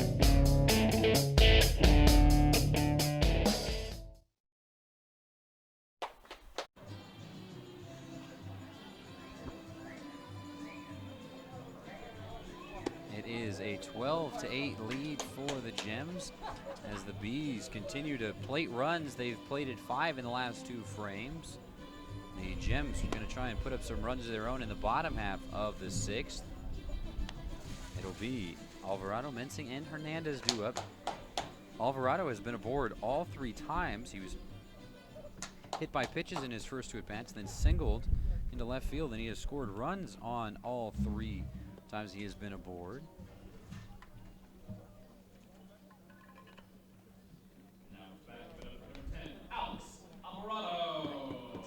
Alvarado leading things off in the bottom of the 6th as the Gems can secure a series victory. And first pitch runs behind the back of Alvarado, ball 1. Alvarado has already been hit twice, not trying to get hit a 3rd time.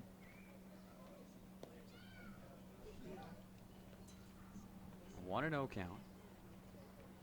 12-8 lead. The pitch, drive into left field. That'll fall in front of Kennedy. Take a big hop, nearly bounce over Kennedy. He fires in a strong throw on a line to Sotropolis to lead off single into left field. Take a huge hop, nearly getting over Paulie Kennedy, the 5'9" left fielder. They'll bring up James Mensing. Mensing 0 for 1 today. And a throw over dropped by Davis, and they might have had Alvarado at first base, but throw low.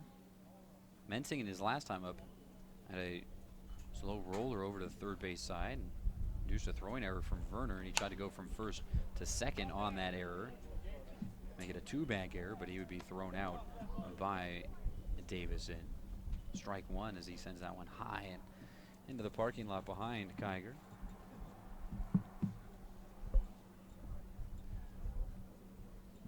Oh, 1 count, 1 on, no outs. Another throw over, diving in head first safely as the throw was up. No chance for Davison to apply the tag.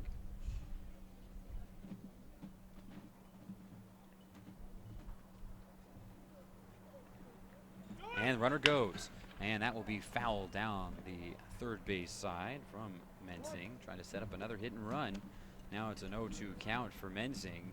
Alvarado got a great break on McDonald, still out there pitching. We've seen a couple of guys warming up in the bullpen, however, for the Bees. One of them, the left fielder, Paulie Kennedy, in case things got too bad. Another throw over. And again, over in safely is Alvarado. Nearly got him this time, but in safely with the left hand. An 0-2 count for Mensing. Runner goes. Swung on and missed. And the throw down will take a huge hop off of the infield and bounce up and played by Thomas as that one did not make it to second base.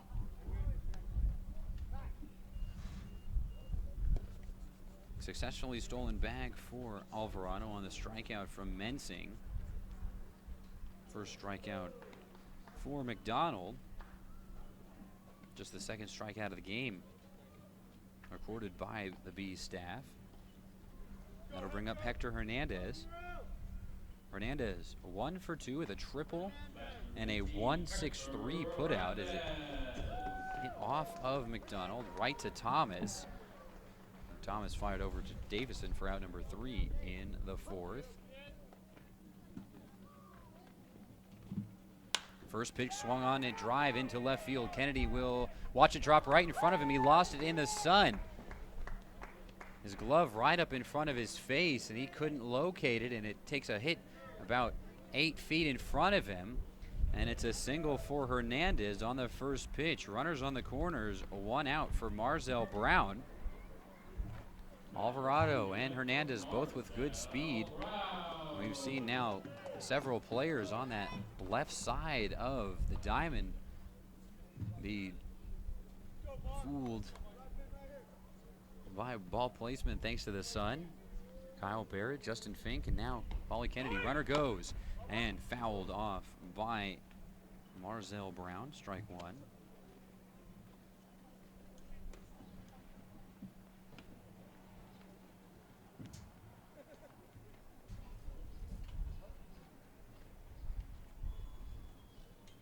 The 0-1 will be sent through the right side. A single for Brown. That'll get to Franco, who sends it back into the infield quickly. An RBI single for Marzell. Scores Alvarado from third base. Hernandez goes to second. Hernandez waited on that one, get past him, and then shot out to second base. And that will bring up Steve Sordall. Sordall was able to ground one through the left side, right underneath the glove of Werner. Runner goes, a drive into the air into left center field. Kennedy is back, and it'll get past him, rolling all the way to the wall. And a stand-up double for Sordall as Brown will score all the way from first base. A two-run double for Steve Sordall. Hernandez scores with ease from second base. Brown sprinting from first to home on the drive to left center field, getting over the head of Kennedy and Biggs. And now the Gems starting to put their offense back in gear. A 15-6 lead. As Keone McKee will be due up, and with that, McDonald's day is done. It'll be Austin Hunka out of the pen, the 5'9", 170-pound freshman from Laney College. With one man aboard, Steve Sordall, 3 runs across for the Gems in the bottom of the 6th. Klamath Falls Baseball is brought to you with help from Rogue Credit Union. Rogue Credit Union is committed to actively engaging in the communities we serve. Rogue Credit Union, banking and finance since 1956. Living local, it's a Rogue thing. And Quail Park of Klamath Falls, a senior lifestyle community in Klamath Falls, their experienced and caring team of healthcare professionals will treat you and your loved ones like they would treat their own families. Thank you for supporting the Klamath Falls Gems. Fans, if you own a business and would like your brand to be seen at Kiger Field, give the Gems a call at 541-883-4367 and tell them you would like to discuss the most unique and cost-effective marketing opportunity in the area. Call the Gems at 541-883-GEMS.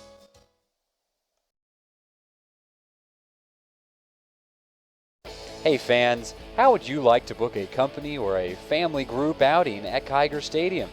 It is a fun way to get everyone together, socialize, and have a great time. Contact the Gems at 541-883-4367 to book your group or to get more information. Get your group booked now by calling 541-883-GEMS. Tonight's broadcast is brought to you by Holiday Jewelry, family-owned since 1975, setting the standard for quality and service in Klamath Falls community since the beginning. And Klamath Eye Center, your complete eye care center from comprehensive eye exams to surgery and even our optical dispensary. Without these sponsors, nothing is possible. Thank you.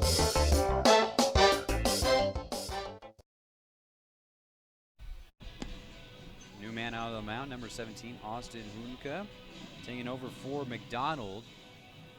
McDonald going 2 1/3 here in the bottom half of the 6th. Already 3 runs across for the Gems.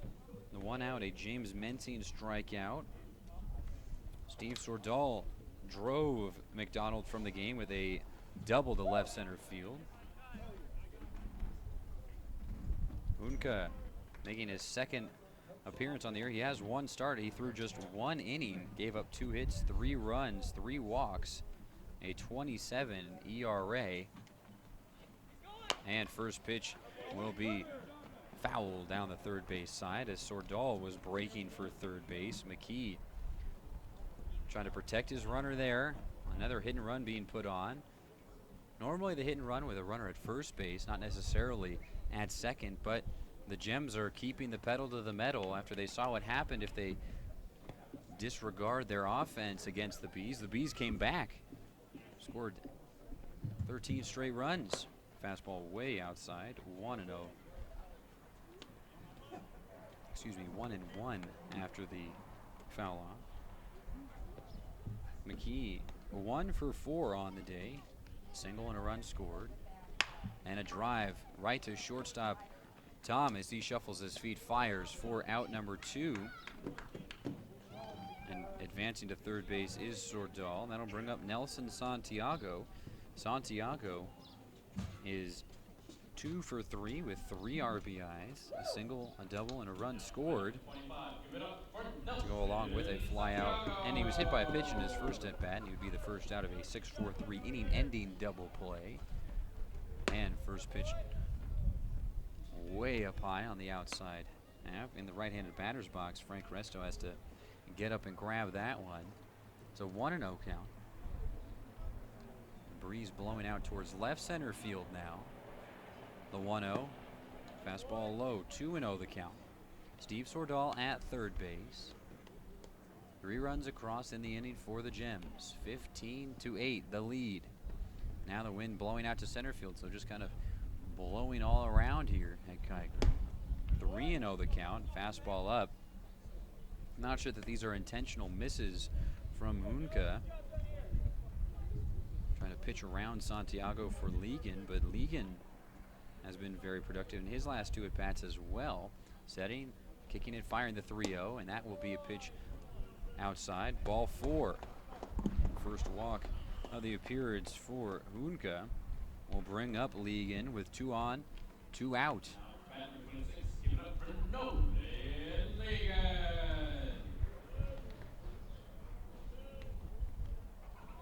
Ligon digs in.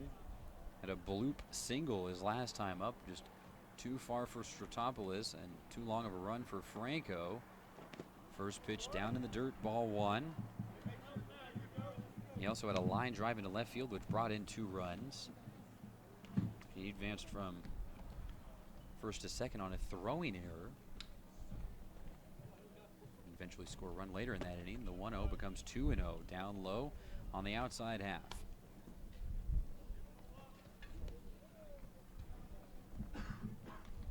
The Gems started this inning with an Alvarado single into left field that was in the eyes of Paulie Kennedy was the sun.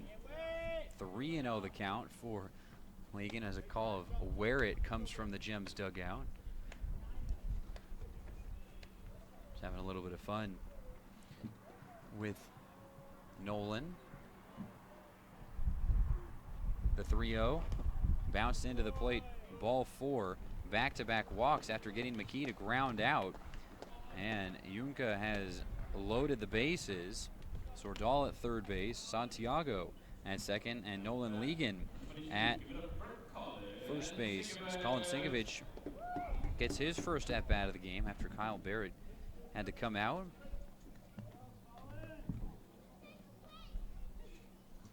Roman Citropoulos goes and offers a word of encouragement to Hunka out on the mound from second base. Now he retreats. Bases loaded, 2 outs. And first pitch strike on Sinkovich. On deck is Alvarado, the guy who started off the inning for the Gems. An opportunity to bat around. And the 0-1 is bounced well in front of the plate, about 3 feet in front of home plate. Resto loads up and ready to fire down the third base, but nobody covering. It sends Sordal back to the bag regardless. It's a 1-1 count as Hunka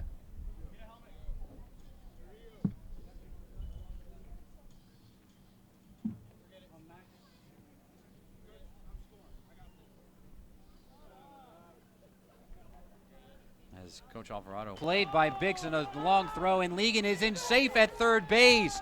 A head-first dive on the short arm throw from Bix after he misplayed it out in center field.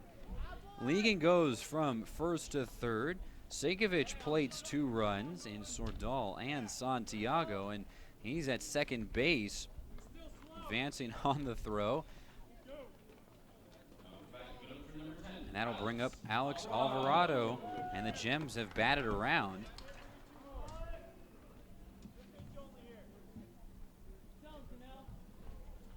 And a big swing and a miss in the first pitch of the at-bat for Alvarado. 2 runners on, 2 outs, 5 runs across in the inning. A now 17-8 lead for Klamath Falls, and this one will be shot over to second base. Metropolis covers it with 2 hands, and over to Davison for out number 3. The guy who starts off the inning ends the inning for the Gems, as the Gems strand a pair, but plate 5 runs, 17-8 advantage for Klamath Falls, as we are through 6 here at Kiger Stadium. Due up for the Bees, it'll be Thomas, Franco, and Biggs when we return. Attention parents and kids, the Gems coaches and players will be conducting a baseball camp June 22nd through June 24th, as well as July 20th through July 22nd for players age 5 through 16. You will get an outstanding instruction in pitching, hitting, infield, outfield, base running, and much more. The cost is just $45 per camper and will be held at the home of the Gems, Kiger Stadium. For more information, log on to KlamathFallsGems.com and go to camp registration. Learn from the very best players, your Klamath Falls Gems. The Klamath Falls Gems would like to send their thanks to Russ Spires and Pooley LLP, Avista, Herald and News, and Henry's Roofing and Supply for sponsoring the 2016 season. Thank you so much.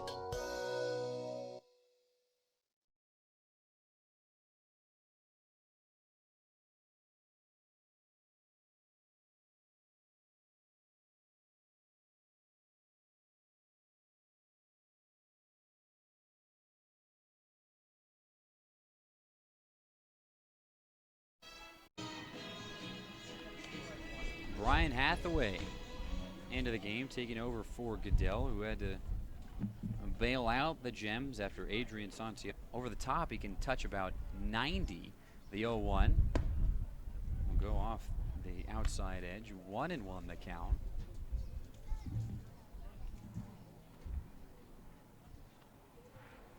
Comes set. And called strike 2 as Hathaway is getting a strike at the knees on Thomas, who will tighten up his batting glove, spin his green and black bat around in his hands and step back in. The 1-2 over the top, swinging and a miss. Strike 3, down goes Thomas, and Hathaway adding the over the top to his repertoire, getting a strikeout in his first batter faced. It's such a huge advantage for Hathaway, as he can just come away with 2 totally different deliveries and mix up batters. First pitch will be over the top to Franco, and that's grounded right to shortstop. McKee to Santiago for out number 2.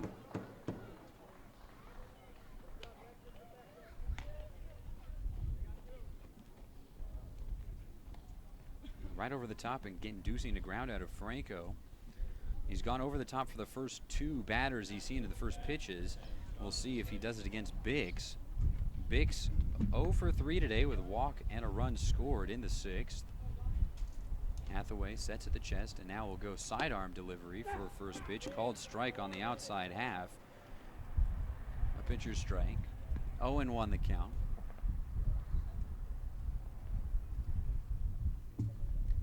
And over the top, 0-1, fouled on the third base side. Will take a hit into the Bees bullpen, strike 2.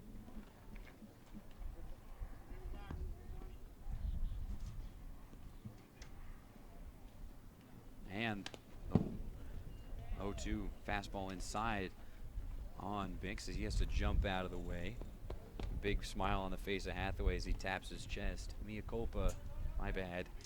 He got away from Mensing.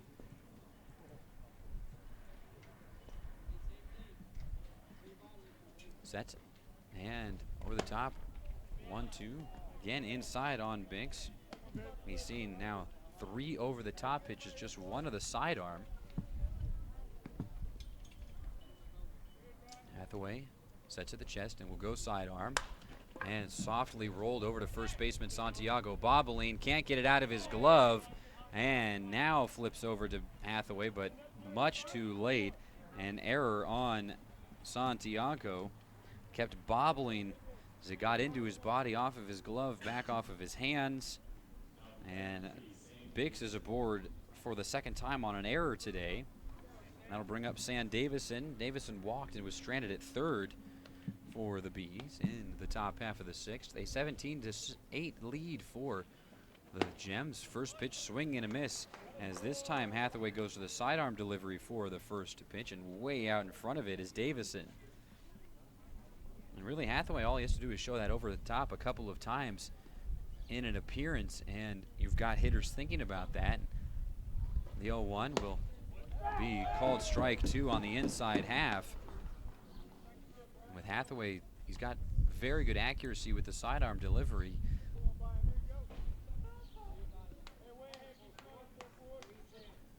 Oh, 2 count, 2 out, 1 on. 9-run lead for the Gems. Runner goes, sidearm up into the air on the first base side, foul. Will hit off the top of the pavilion, roll right towards the first base concession stand for the Gems.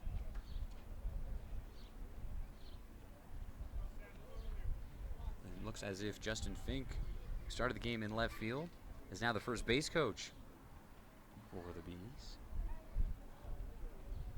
The 0-2, runner goes up into the air, foul yet again on the first base side. Now with Davison timing up at least moderately the sidearm delivery, we'll see if Hathaway goes back over the top to blow it by him. Hathaway works from the third base side of the rubber. Hathaway gets the sign from Mensing, sets, will go to the sidearm yet again. The runner goes, the throw, not in time, dropped by Alvarado anyway, as Bix has a swiped bag. The 14th stolen base on the year for the Bees,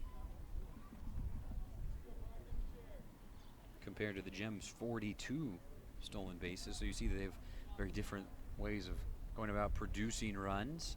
A 1-2 count for Davison. The pitch go way outside. 2-2 the count. Hathaway has missed outside a couple of times. This one way off the plate as Davison steps back in.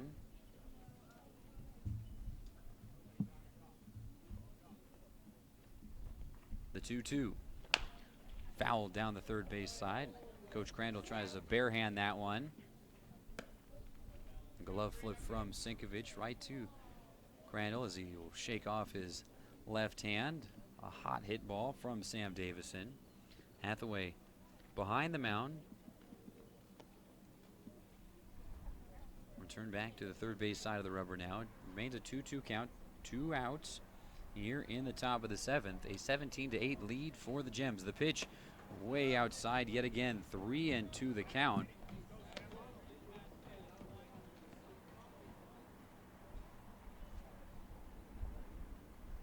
Shadows slowly making their way out towards left field. A 5:05 start here in Klamath Falls. Been playing for 2.5 hours approximately. The payoff pitch. Big chopper off of the plate. Santiago will glove this one cleanly. Flips to Hathaway, covering out number 3. And the Bees strand Bix out at second base. No runs on, no hits, 1 error, and 1 left on base. We are through 6.5 innings here in Klamath Falls. We go to the bottom half of the 7th. Due up for the Gems, it'll be James Mensing, Hector Hernandez, and Marzell Brown. Tonight's broadcast is brought to you by Holiday Jewelry, family owned since 1975, setting the standard for quality and service in Klamath Falls community since the beginning. And Klamath Eye Center, your complete eye care center, from comprehensive eye exams to surgery and even our optical dispensary. Without these sponsors, nothing is possible. Thank you. Klamath Falls Gyms would like to send their thanks to Russ, Spires and Pooley, LLP, Avista, Herald and News, and Henry's Roofing and Supply for sponsoring the 2016 season. Thank you so much. Taco Bell is proud to support the Klamath Falls Gyms. Don't forget to take advantage of the free taco coupon on the back of your Klamath Falls Gyms ticket stub. Everyone who comes out to a Klamath Falls Gyms game this year can receive a free taco at one of Taco Bell's 2 locations in Klamath Falls. Once again, we'd like to thank Taco Bell for all their support of the Klamath Falls Gyms.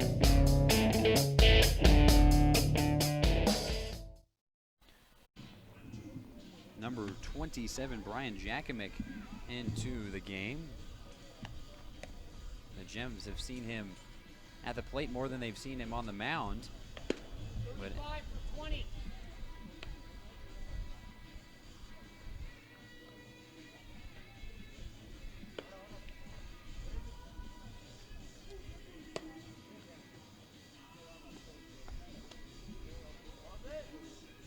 strange delivery for Jakimick as he rears back, plants the front foot, waits a beat, and then powers through the pitch. Normally all in one fell swoop.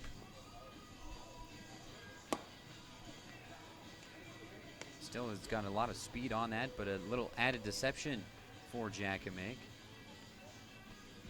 Throwing off the timing of hitters. Cam Walker will pinch hit for James Mensing to start off the inning.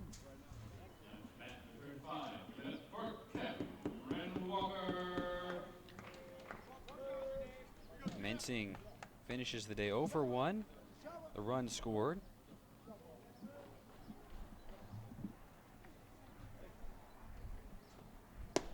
First pitch fastball called strike 1 on the outside half in the righty-lefty matchup. As Walker takes a couple of swings outside the box before digging back in. The 6'6" first baseman right-handed pitcher combo. The 0-1. Ball low off the outside edge. 1-1 the count. Jakimick came into the game for the Bees, and they were leading in game 1 of this 6-game series, and proceeded to give up a 3-run home run to tie the game to Kyle Barrett. And then watch as Jacob Parrott would leg out a triple over the head of center fielder, then Franco. And Lewandowski would beat out an infield single to win the game. It's a 2-1 count for Walker. The pitch. Fastball high and inside. 3-1 the count.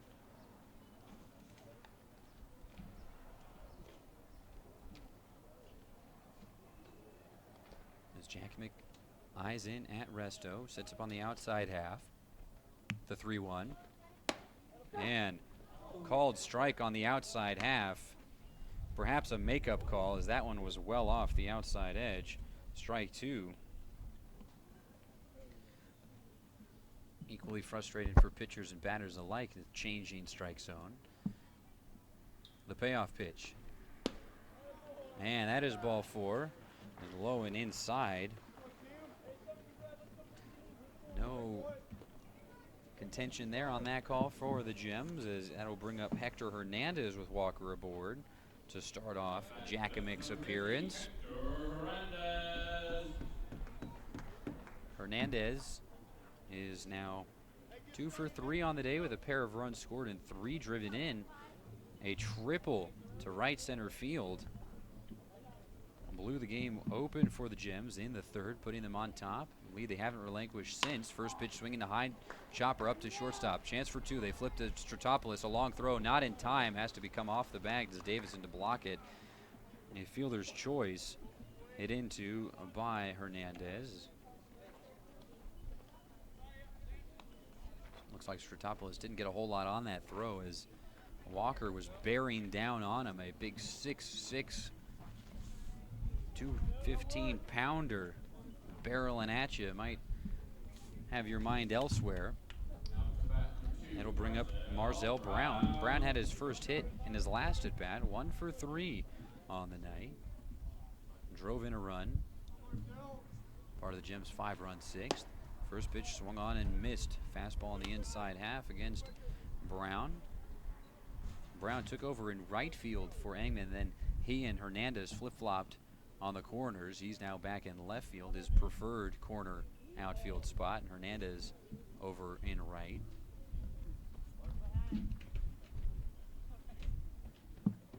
The 0-1, and a balk is called.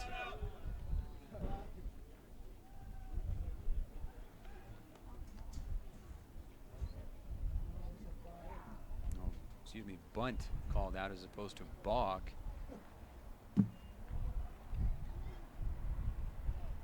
it look like perhaps Jakimick had set twice, which would result in a balk, but just a hitch in the giddy-up of his motion. 0-2 now on Brown. Runner goes. Pitch down in the dirt. And that will be a stolen base for Hernandez. Got a good jump on Jakimick on a bad pitch for Resto. No chance to throw down. Hernandez in scoring position. 1-2 count, 1 out for 9-hole hitter Marzell Brown.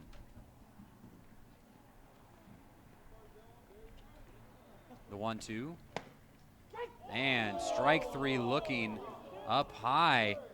Brown can't believe it. He's looking back at the umpire, pointing to where that was.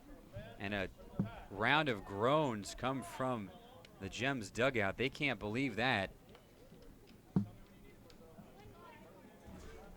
That'll bring up Steve Sordahl after the strikeout looking. Sordahl doubled to left center field his last at bat in the 6th. Fastball inside. Ball 1.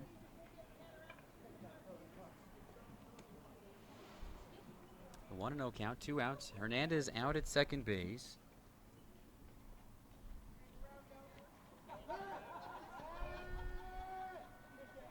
And Hernandez is chased back to the bag as Thomas tries to set up a back pick, and Jakimick comes off the mound. Does not throw, however.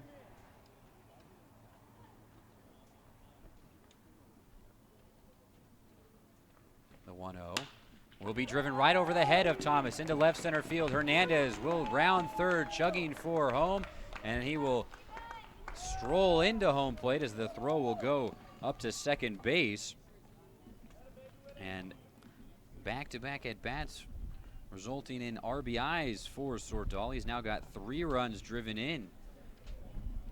He's also scored 3 runs.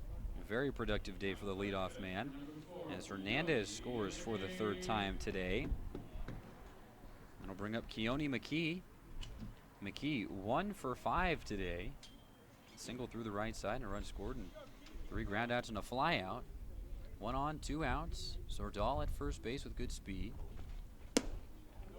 And trying to check his swing, being unable to hold back is McKee. Strike 1. 18-8 lead for the Gems, a 10-run advantage.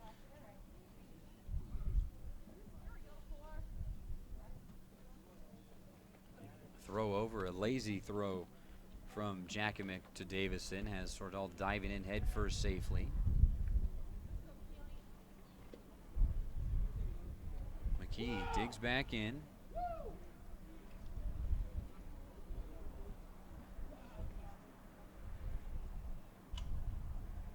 Long set, the 0-1.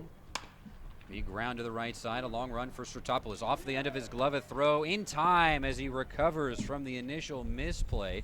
4 out number 3, beats out the speed of McKee. The Gems plate 1 run on 1 hit. No errors and 1 left aboard for Klamath Falls. An 18-8 lead through 7 innings. As we go to the 8th, due up for California, it'll be Werner, Piscorin, and Kennedy. Tonight's broadcast is brought to you by Holiday Jewelry, family owned since 1975, setting the standard for quality and service in Klamath Falls community since the beginning. And Klamath Eye Center, your complete eye care center, from comprehensive eye exams to surgery and even our optical dispensary.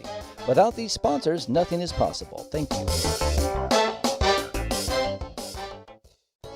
Klamath Falls Gyms would like to send their thanks to Russ, Spires and Pooley, LLP, Avista, Herald and News, and Henry's Roofing and Supply for sponsoring the 2016 season.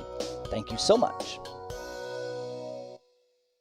Taco Bell is proud to support the Klamath Falls Gyms. Don't forget to take advantage of the free taco coupon on the back of your Klamath Falls Gyms ticket stub. Everyone who comes out to a Klamath Falls Gyms game this year can receive a free taco at one of Taco Bell's 2 locations in Klamath Falls. Once again, we'd like to thank Taco Bell for all their support of the Klamath Falls Gyms.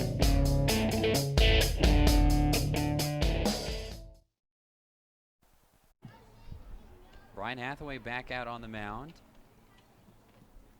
A 10-run lead for the Gems over the Bees. Number 22, Max Werner, comes to the plate. He hit a sac fly his last time up as the Bees sent 8 guys to the plate in the 6th.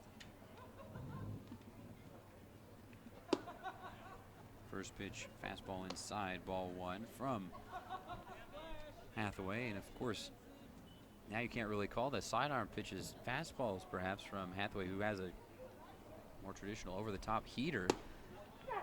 And he gets calling, crutting across the plate for strike 1. 1-1 the count to Werner, who is 1 for 3 today.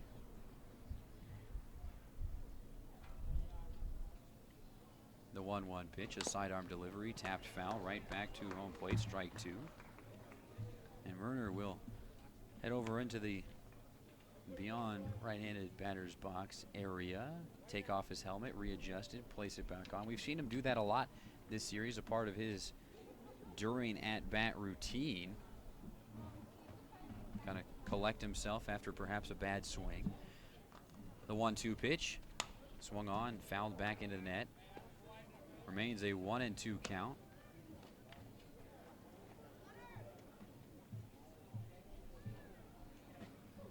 Michael Crandall now coaching first base, so he and Coach Alvarado can talk. 1-2 count. Hathaway sets and fires. And being hit by the pitch is Werner. And he gets aboard. First hit batsman of the appearance for Hathaway. That'll bring up Brock Piscorin. Piscorin 3 for 4 with 2 runs scored. A double and a run driven in.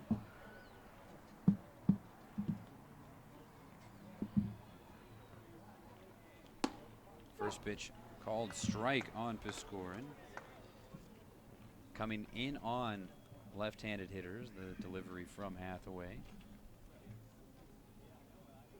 Max Werner with his lead. Fastball high and outside. A 1-0 the count.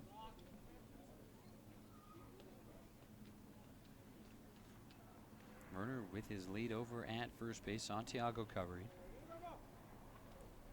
The 1-1 is high into the air on the left field side. Brown charging in and will glove it for out number 1. A much easier angle for Brown coming in from deep in left field than either Senkovic or Keone McKee. 1 out, 1 on for Paulie Kennedy.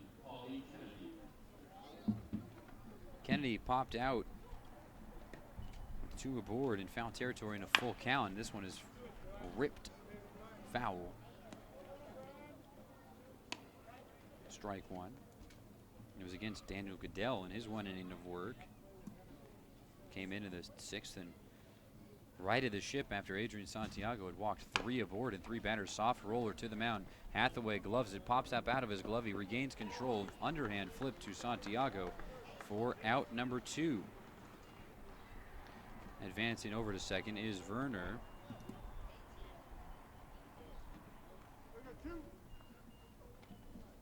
That'll bring up the catcher, Frank Resto.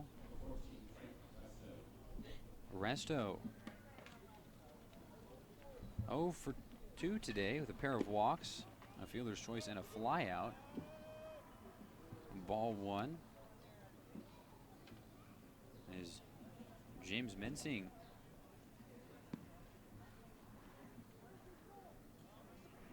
continues to catch. The 1-0. Slow roller to the third base side. Sinkovich coming in on it, gloves it, fires in time. A beautiful transfer from Sinkovich on the run, throws it on a line to Santiago. And out number 3, the leadoff hit by pitch, and then 3 straight outs, a fly out, a ground out to the mound, and a ground out to third base will end the top of the 8th. It remains an 18-8 lead for the Gems over the Bees. So we go to the bottom half of the 8th. It'll be the 3, 4, 5 hitters due up: Santiago, Ligon, and Sinkovich. Klamath Falls Baseball is brought to you with help from Rogue Credit Union. Rogue Credit Union is committed to actively engaging in the communities we serve. Rogue Credit Union, banking and finance since 1956. Living local, it's a Rogue thing. And Quail Park of Klamath Falls, a senior lifestyle community in Klamath Falls, their experienced and caring team of healthcare professionals will treat you and your loved ones like they would treat their own families. Thank you for supporting the Klamath Falls Gems. You're learning, it's fine. Fans, No, if you it's own not. a business and would like your brand to There's be a seen rhyme at and a Kiger reason to Field, baseball. give the Gems a call at 541-883-4367 and tell them you would like to discuss the runs. most unique and cost-effective 10 is not marketing enough, opportunity says in the Keanu. area. 20. Call the Gems at 541-883-GEMS. Oh, okay. Perfect. That's fine. They can sing it when we're behind. You just play some other classic white people songs and you will get, you know, plenty of classic white people songs, Keanu.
Nelson Santiago comes to the plate.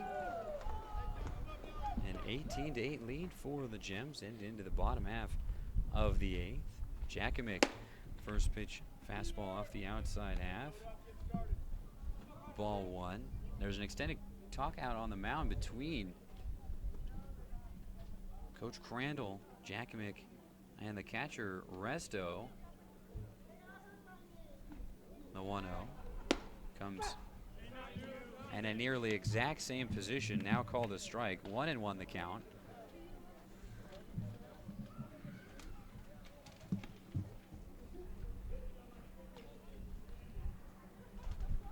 Jakimick comes set. The 1-1 pitch.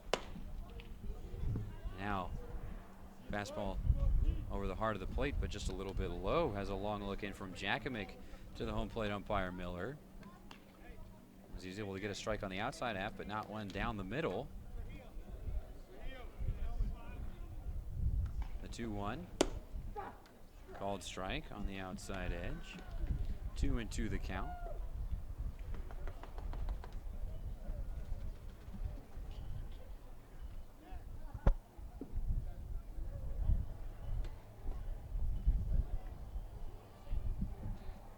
The 2-2 pitch swung on, fouled up on the third base side, out of play.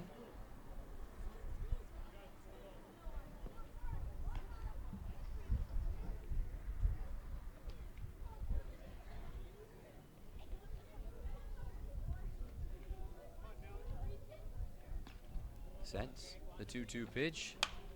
And again, fighting it off is Santiago. Take a hard hit off the top of the third base concession stand. Bounce into the parking lot.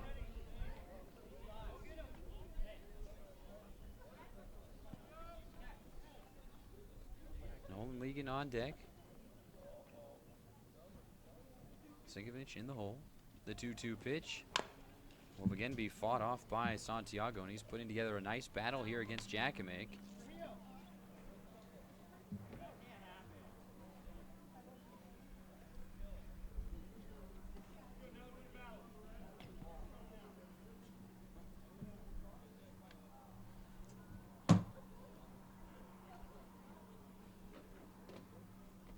The 2-2 to Santiago on its way. Swung on and missed. Took a little bit off of it. Strikeout number 2 for Jakimick. The first strikeout of the day for Santiago, who going into that bat had been 2 for 3 with 3 runs driven in, 2 runs scored. Nolan Ligon comes to the plate. He was walked on 4 pitches by Austin Hunka.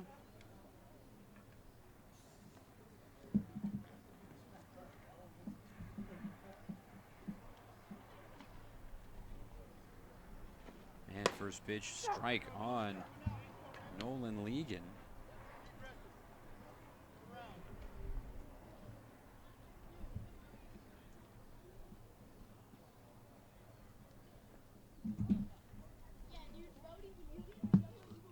Sets and fires the 0-1 as this one is in the dirt. 1-1 the count. Jakimick taking a lot of time in between pitches as somebody is up and getting ready in the bullpen for the Bees. It looks like it's number 39, CJ Appel. The 1-1. Swung on and missed, strike 2. Blowing it by Ligon this time.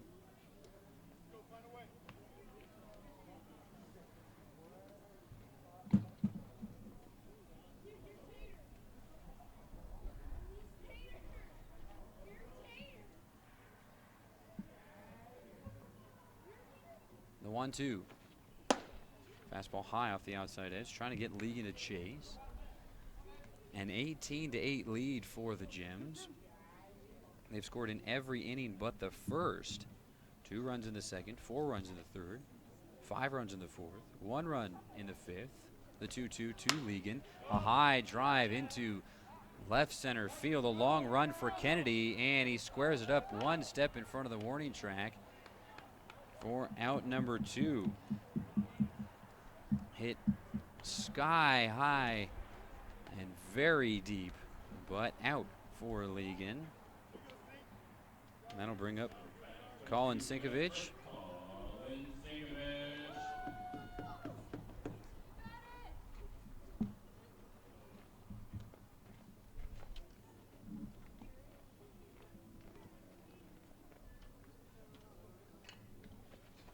And first pitch swung on, foul to the first base side on a line from Sinkovich. 0-1 the count.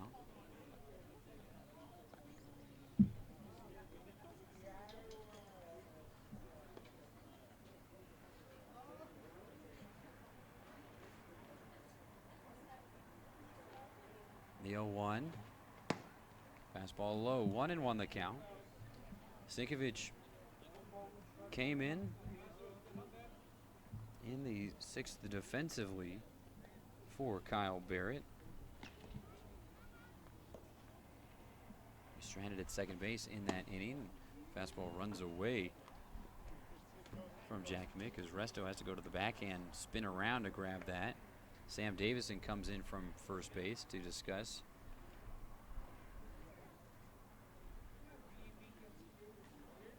There's a quick conversation with Jakimick. Only 2 guys left on the bullpen bench for the Bees out in left field. The 2-1. Checking his swing. 3-1 the count on Sinkovich. Nearly going round.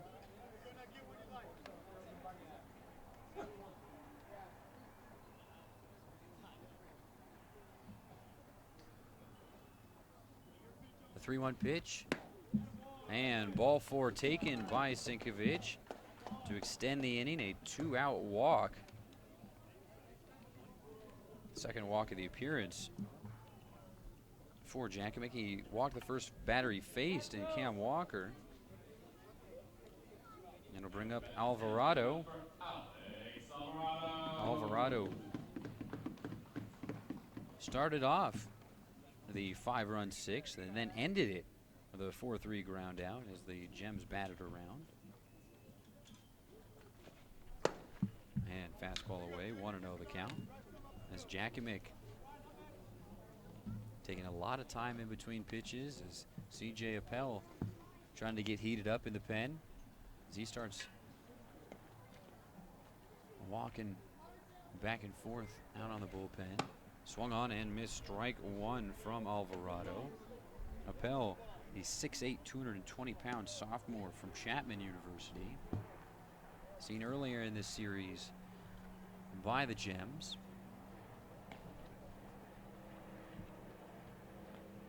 The 1-1 pitch. Swung on and missed, strike 2. It was Alvarado. 2 big cuts and 2 cuts coming up empty. 1 and 2 the count. 1 out. 2 outs, excuse me. Right the first time. 1 on. The 1-2 pitch. Swung on and missed, strike 3. Down goes Alex Alvarado. 3rd strikeout of the game for Jakovic. And the Gems, for the first time since the first, do not play to run. We go to the top of the 9th. The Bees trailing the Gems by 10, 18-8. It'll be Stratopoulos, Thomas, and Franco due up for California. Attention parents and kids, the Gems coaches and players will be conducting a baseball camp June 22nd through June 24th, as well as July 20th through July 22nd for players age 5 through 16. You will get an outstanding instruction in pitching, hitting, infield, outfield, base running, and much more. The cost is just $45 per camper and will be held at the home of the Gems, Kiger Stadium. For more information, log on to KlamathFallsGems.com and go to camp registration. Learn from the very best players, your Klamath Falls Gems. The Klamath Falls Gems would like to send their thanks to Russ, Spires and Pooley, LLP, Avista, Herald and News, and Henry's Roofing and Supply for sponsoring the 2016 season. Thank you so much.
Pinch hitting number 30, Young Lee for Roman Citropoulos.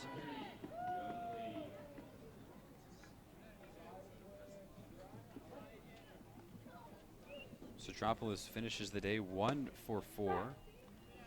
RBI and a run scored. First pitch strike fired in by Hathaway, who was greeted to his song of choice. Got to pick one song to come out to the mound to, and it's Ride a Horse, Save a Cowboy. Strike 2 on Young Lee by Big and Rich, I believe. The 0-2, shot foul into the fence. Strike 2.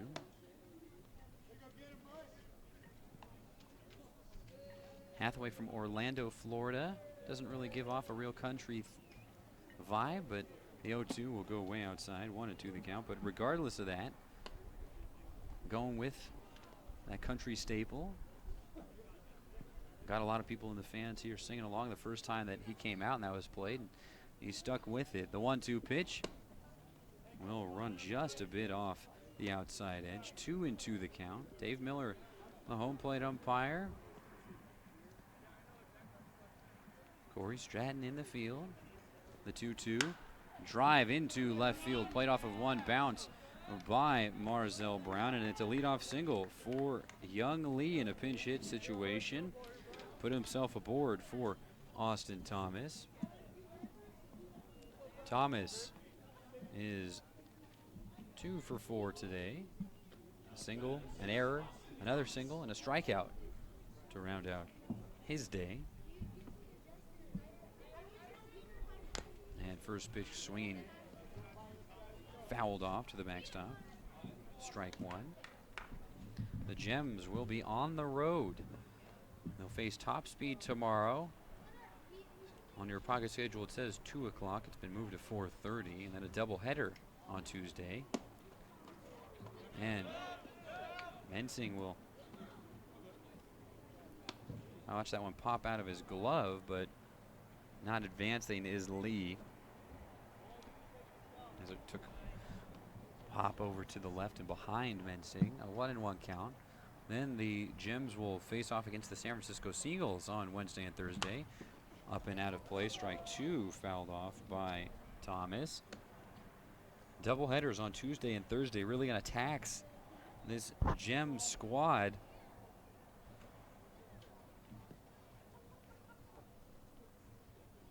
After already long stretch of baseball, playing a game since Wednesday of last week. And strike three looking. Down goes Austin Thomas. Gets rung up. Second strikeout of the game for Hathaway, and both of them have come against Thomas. That'll bring up the leadoff hitter, Michael Franco. Franco 2 for 3 today. A pair of walks, a pair of runs driven in, and a run scored. 1 on, 1 out in the top of the ninth. First pitch called strike on the outside half, and the sidearm delivery from Hathaway. The Gems lead the series 3-2, poised to take a series victory. The 0-1 will be up into the air on the left field side. A run for Brown. He squares it up, drifts to his back leg, and out number 2. And just 1 out away now for the Gems. And that'll bring up C.J. Appel.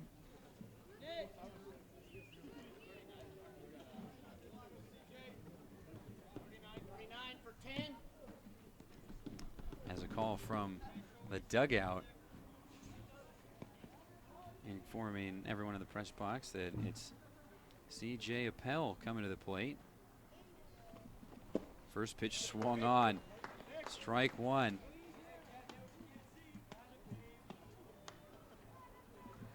Oh, and 1 the count. Appel, the pitcher, getting an AB here. Runner goes. The throw down, not in time. Throw left up a little bit high as Lee steals the bag successfully. On another swing and a miss from Appel. 0-2 the count.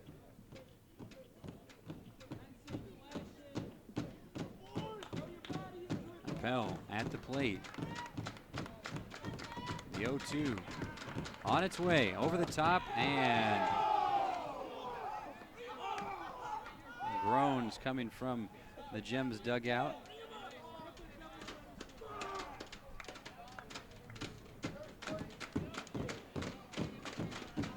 The 1-2 pitch over the top, and fastball inside. 2-2 the count. As Hathaway's really working for this over-the-top ring-up of C.J. Appel, a fellow big guy. Huge strike zone. The 2-2 sidearm will run way outside. 3-2 the count. Up 0-2, and then 3 straight misses. A couple of near misses, and that one not close.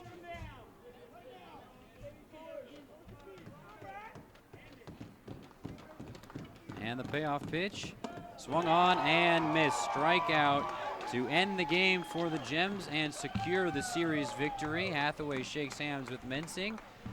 And the Gems defeat the Bees 18-8. The Bees 8 runs on 10 hits, commit 4 errors. The Gems 18 runs on 15 hits. They commit 3 errors of their own. As the series is over, both squads will shake hands at home plate.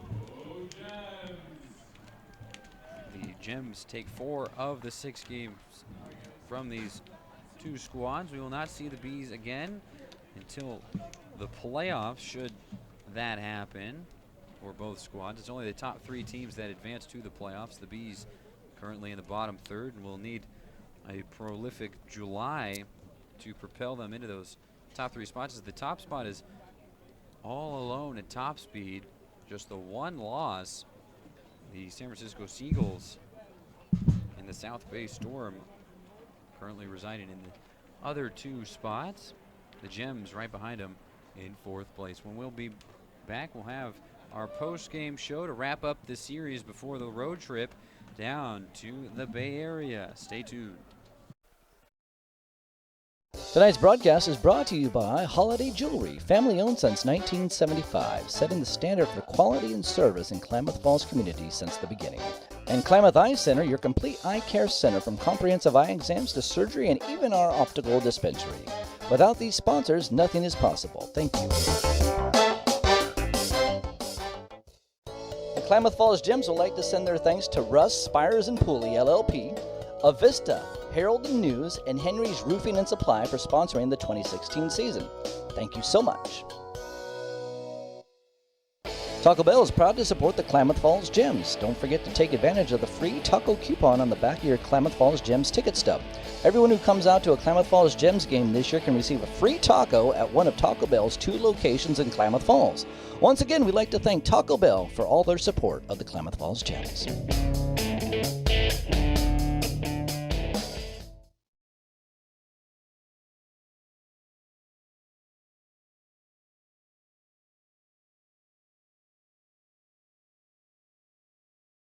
Hey fans, how would you like to book a company or a family group outing at Kiger Stadium? It is a fun way to get everyone together, socialize, and have a great time. Contact the Gems at 541-883-4367 to book your group or to get more information. Get your group booked now by calling 541-883-GEMS. Tonight's broadcast is brought to you by Holiday Jewelry, family-owned since 1975, setting the standard for quality and service in Klamath Falls community since the beginning. And Klamath Eye Center, your complete eye care center, from comprehensive eye exams to surgery and even our optical dispensary.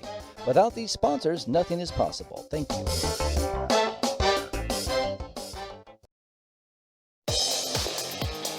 Welcome to the Klamath Falls Gems post-game show, presented by Avista, Harbor Isle Tennis and Fitness Club, Henry's Roofing and Supply, Herald and News, Holiday Jewelry, Klamath Eye Center, the Oregon State Lottery, Quail Park of Klamath Falls, Rogue Credit Union, Rust, Spires and Pulley LLP, Taco Bell, Super 8, and United Finance. Here's your host, Nick Winstead. Hello and welcome into the post-game show. I'm joined by Joe O'Connor and AJ Johnson. Coach Alvarado will be making his way up shortly. A series victory for the Gems, taking down the Bees in 4 of the 6 games, dropping a couple of heartbreakers in the process, but end the series strong. An 18-8 victory over the Bees, with Ben Tennell out on the mound getting the win. And Coach O'Connor, what are your initial thoughts just on the series overall? What was most important is we had to win the series, and they got that done. So that's really nice going into a long stretch here, going to San Francisco. The confidence is going to be key for our guys. They're going to be physically tired because of how many games we've had to come through. So being mentally ready because of the win here is going to be huge for us. And how much do you do to prepare them for the physical part of this long stretch? Obviously, we've talked about a lot of the pre- and post-game stretching routines and making sure they're properly iced out and as well. But are there any other tricks you might use to kind of pull out of the bag for this longest stretch of the season? We've got a few of the guys on some pretty strenuous workout routines. They come to see me. We break some stuff up and we have them working out a little bit, doing some movement techniques. We're working in the bullpen quite a bit, getting the guys throwing and making sure they're using techniques that are going to keep their arms solid through the series. Fair enough. And as you mentioned, that tough road trip going down to the Bay Area. And Coach Johnson, have you seen out of these bats, will that be able to translate into at least competing down there in the Bay Area? Because it's been tough here against the Bees. It takes a couple of innings to get things rolling. And then you kind of have no margin for error against top speed. You got to hit the ground running against them. Not always the case with the Gems. How do you help those guys out with their approaches from the first at bat? Well, what I do is, I throw them hard BP pregame, let them get used to getting their timing started sooner. But I think they struggle more this series on the not so fast pitching than they will against the top speed. These guys they're hungry. They're looking for some really good pitching. They want the ball to come in faster. And Ligon, he hit that ball 380 feet out to left, and the guy was pumping it pretty hard. We got guys that are hungry for that fast stuff. Absolutely.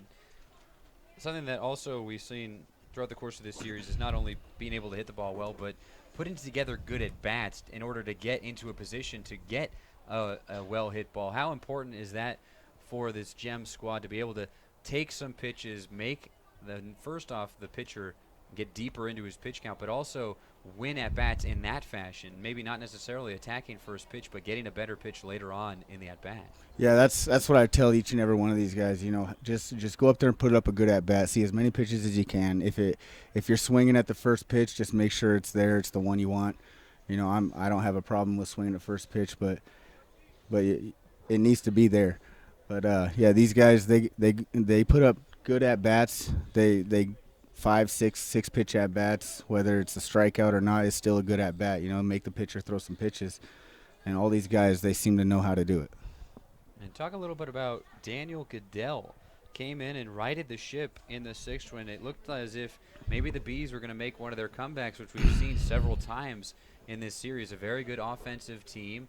And Daniel Goodell came in and shut the door on that inning. Only gave up 2 runs when the bases were loaded and the Bees were poised to do a lot of damage. Absolutely. Goody's been big for us this series. He's come in, 2 or 3 times, and he's just shoved every time he's come in. He's a strike machine. He took a few weeks off to begin the season, but he's come back really strong. He's given our bullpen a lot of breaks. He comes in and he throws really well for us. Well, it's something that fans maybe not seeing as part of the Daniel Goodell thrower is the Daniel Goodell fielder, in so much as he maintains this field. He does so much work pre-game, and he never says anything about it. He really takes a lot of pride in that. And what does that show you about him as a baseball player? Not only as a baseball player, that just tells me he's just a good dude all around. This guy, he's out here, he's working on the field, he's making sure we have a nice surface to play on. This kid he's great. Without him, I don't know if the field would even get done, honestly. But Daniel Goodell's been big time for us. And now Coach Alvarado joins us, signing some autographs for some young fans after the series victory. What are your thoughts on the series overall, Coach? Well, I thought we lost 2 heartbreakers. We gave up a lot of runs in the game, and the game that we scored 11 in the first inning, and then we lost the heartbreaker yesterday with a elevator shaft fly ball, that infield triple. And I just feel like if we would have focused down, we could have probably swept the Bees, and to look back, We just have such a great staff, a good pitching staff, and they go out and they give us everything. It doesn't matter if they're tired. They'll never tell us no, and that's just it's huge. We've got some really good teammates. We had Hector Hernandez, who hasn't played in a little while, but just a great guy, good teammate. Waited and waited, got his opportunity, and just came through huge today. First pitch swinging, we talked about it, and the pitcher was having trouble, but we talked and we said, I think he's going to give you a fastball first pitch here. Let's gear up and see if we can get it. And he pounded that ball. I mean, it got to the wall in the gap, and it was a good triple for him. But just to see him perform after not having many opportunities, it's really heartfelt. And it just everybody was cheering him on. He's gonna get time. Just like everybody's gonna get time, but the way coming through after sitting the bench for a few weeks and whatnot, just that just shows how good of players we have. Absolutely, a real depth across the entire squad, and something that we saw a little bit in Hathaway's previous performance. You were talking about the bullpen, is that over-the-top delivery, kind of unveiling that more now. Is that a new wrinkle that you guys have added in, or that he's done on his own? He's so effective down low. Side armor, maybe even basement guy. Submarine. He's very effective there. But he's 6'6", 6'5", 6'6", So when he gets on top of the ball, I mean, he's throwing high 80s, low 90s when he comes over the top. So just it's hard, you see 80s, submarine, and then all of a sudden it's a 90s mile-an-hour fastball coming at you, and from his angle, it's tough to pick up, and he does a good job for us. Usually he's a one inning, maybe 4 out kind of guy, and he went 3 innings for us tonight. Yeah, it was huge. Obviously having to save the bullpen for this next stretch. Over 4 days, you guys will be playing 6 games on the tail end of a 6-game series against the Bees. How do you mentally prepare your squad for something like that? We already talked with Coach O'Connor about the physical aspect of it, and he mentioned it's really about the mental preparation. And you as coach, how do you get the guys ready for that? We have some real professionals on this team, and they take care of their body, and they're at the gym when they're not here, and what we got to do is just keep an eye on them. I mean, they're self prepares, they get ready by themselves before every game, and we just got to make sure and check in with them to make sure that they're okay.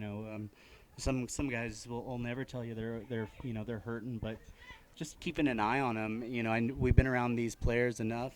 Coach Aaron Johnson and I have been around them, on a daily basis. So we know now when something is wrong and when they're not, not performing, or we see something different. We'll go to them and we'll make sure that they're okay. But these guys prepare very well mentally and physically, so we should be ready for this upcoming series. Absolutely. And it's a big series. Obviously, you're facing 2 of the top 3 teams in the GSL. Is that an extra bonus, perhaps, for this squad, kind of getting to go after the big dogs, or is every game equally important? I think every game we prepare for. We're not going to change anything. We don't got any kind of a plan, to go after them. What we do have is we have guys, that are ready to throw every 4 or 5 days, depending on the rest that allows. So we're just going to stick to our rotation, and hopefully, the guys that get the opportunities to throw against Top Speed and Seagulls are ready and prepared, and we're looking to compete. Those are the top 2 teams. So, all in all, these guys are here to get better, and I feel like we're getting better every day, and we're going to compete, and hopefully, we can give them a good game, win or lose. Staying competitive is always a goal here for the Gems, and as of late, competitiveness has turned into victories. Coming into this game, 8-7, enter the road trip now 9-7, 7-4 on home, 1-3 on the road. Hope to change that on this upcoming road trip down to the Bay Area. Thanks so much for sticking through this whole series against the Bees. The Gems come out 4-2 on the 6-game series against the Bees. The Gems will be in the Bay Area tomorrow, taking on Top Speed, a 4:30 First pitch, you can catch it all right here on Gems Live. Thanks so much for listening to the postgame show, and until tomorrow, have a great evening. Thanks for listening to Klamath Falls Gems Baseball, presented by Avista, Harbor Isle Tennis and Fitness Club, Henry's Roofing and Supply, Heraldon News, Holiday Jewelry, Klamath Eye Center, the Oregon State Lottery, Quail Park of Klamath Falls, Rogue Credit Union, Rust Spires and Pulley LLP, Taco Bell, Super 8, and United Finance. Be sure to join us all season long at Kiger Stadium or listen to the games online at KlamathFallsGems.com.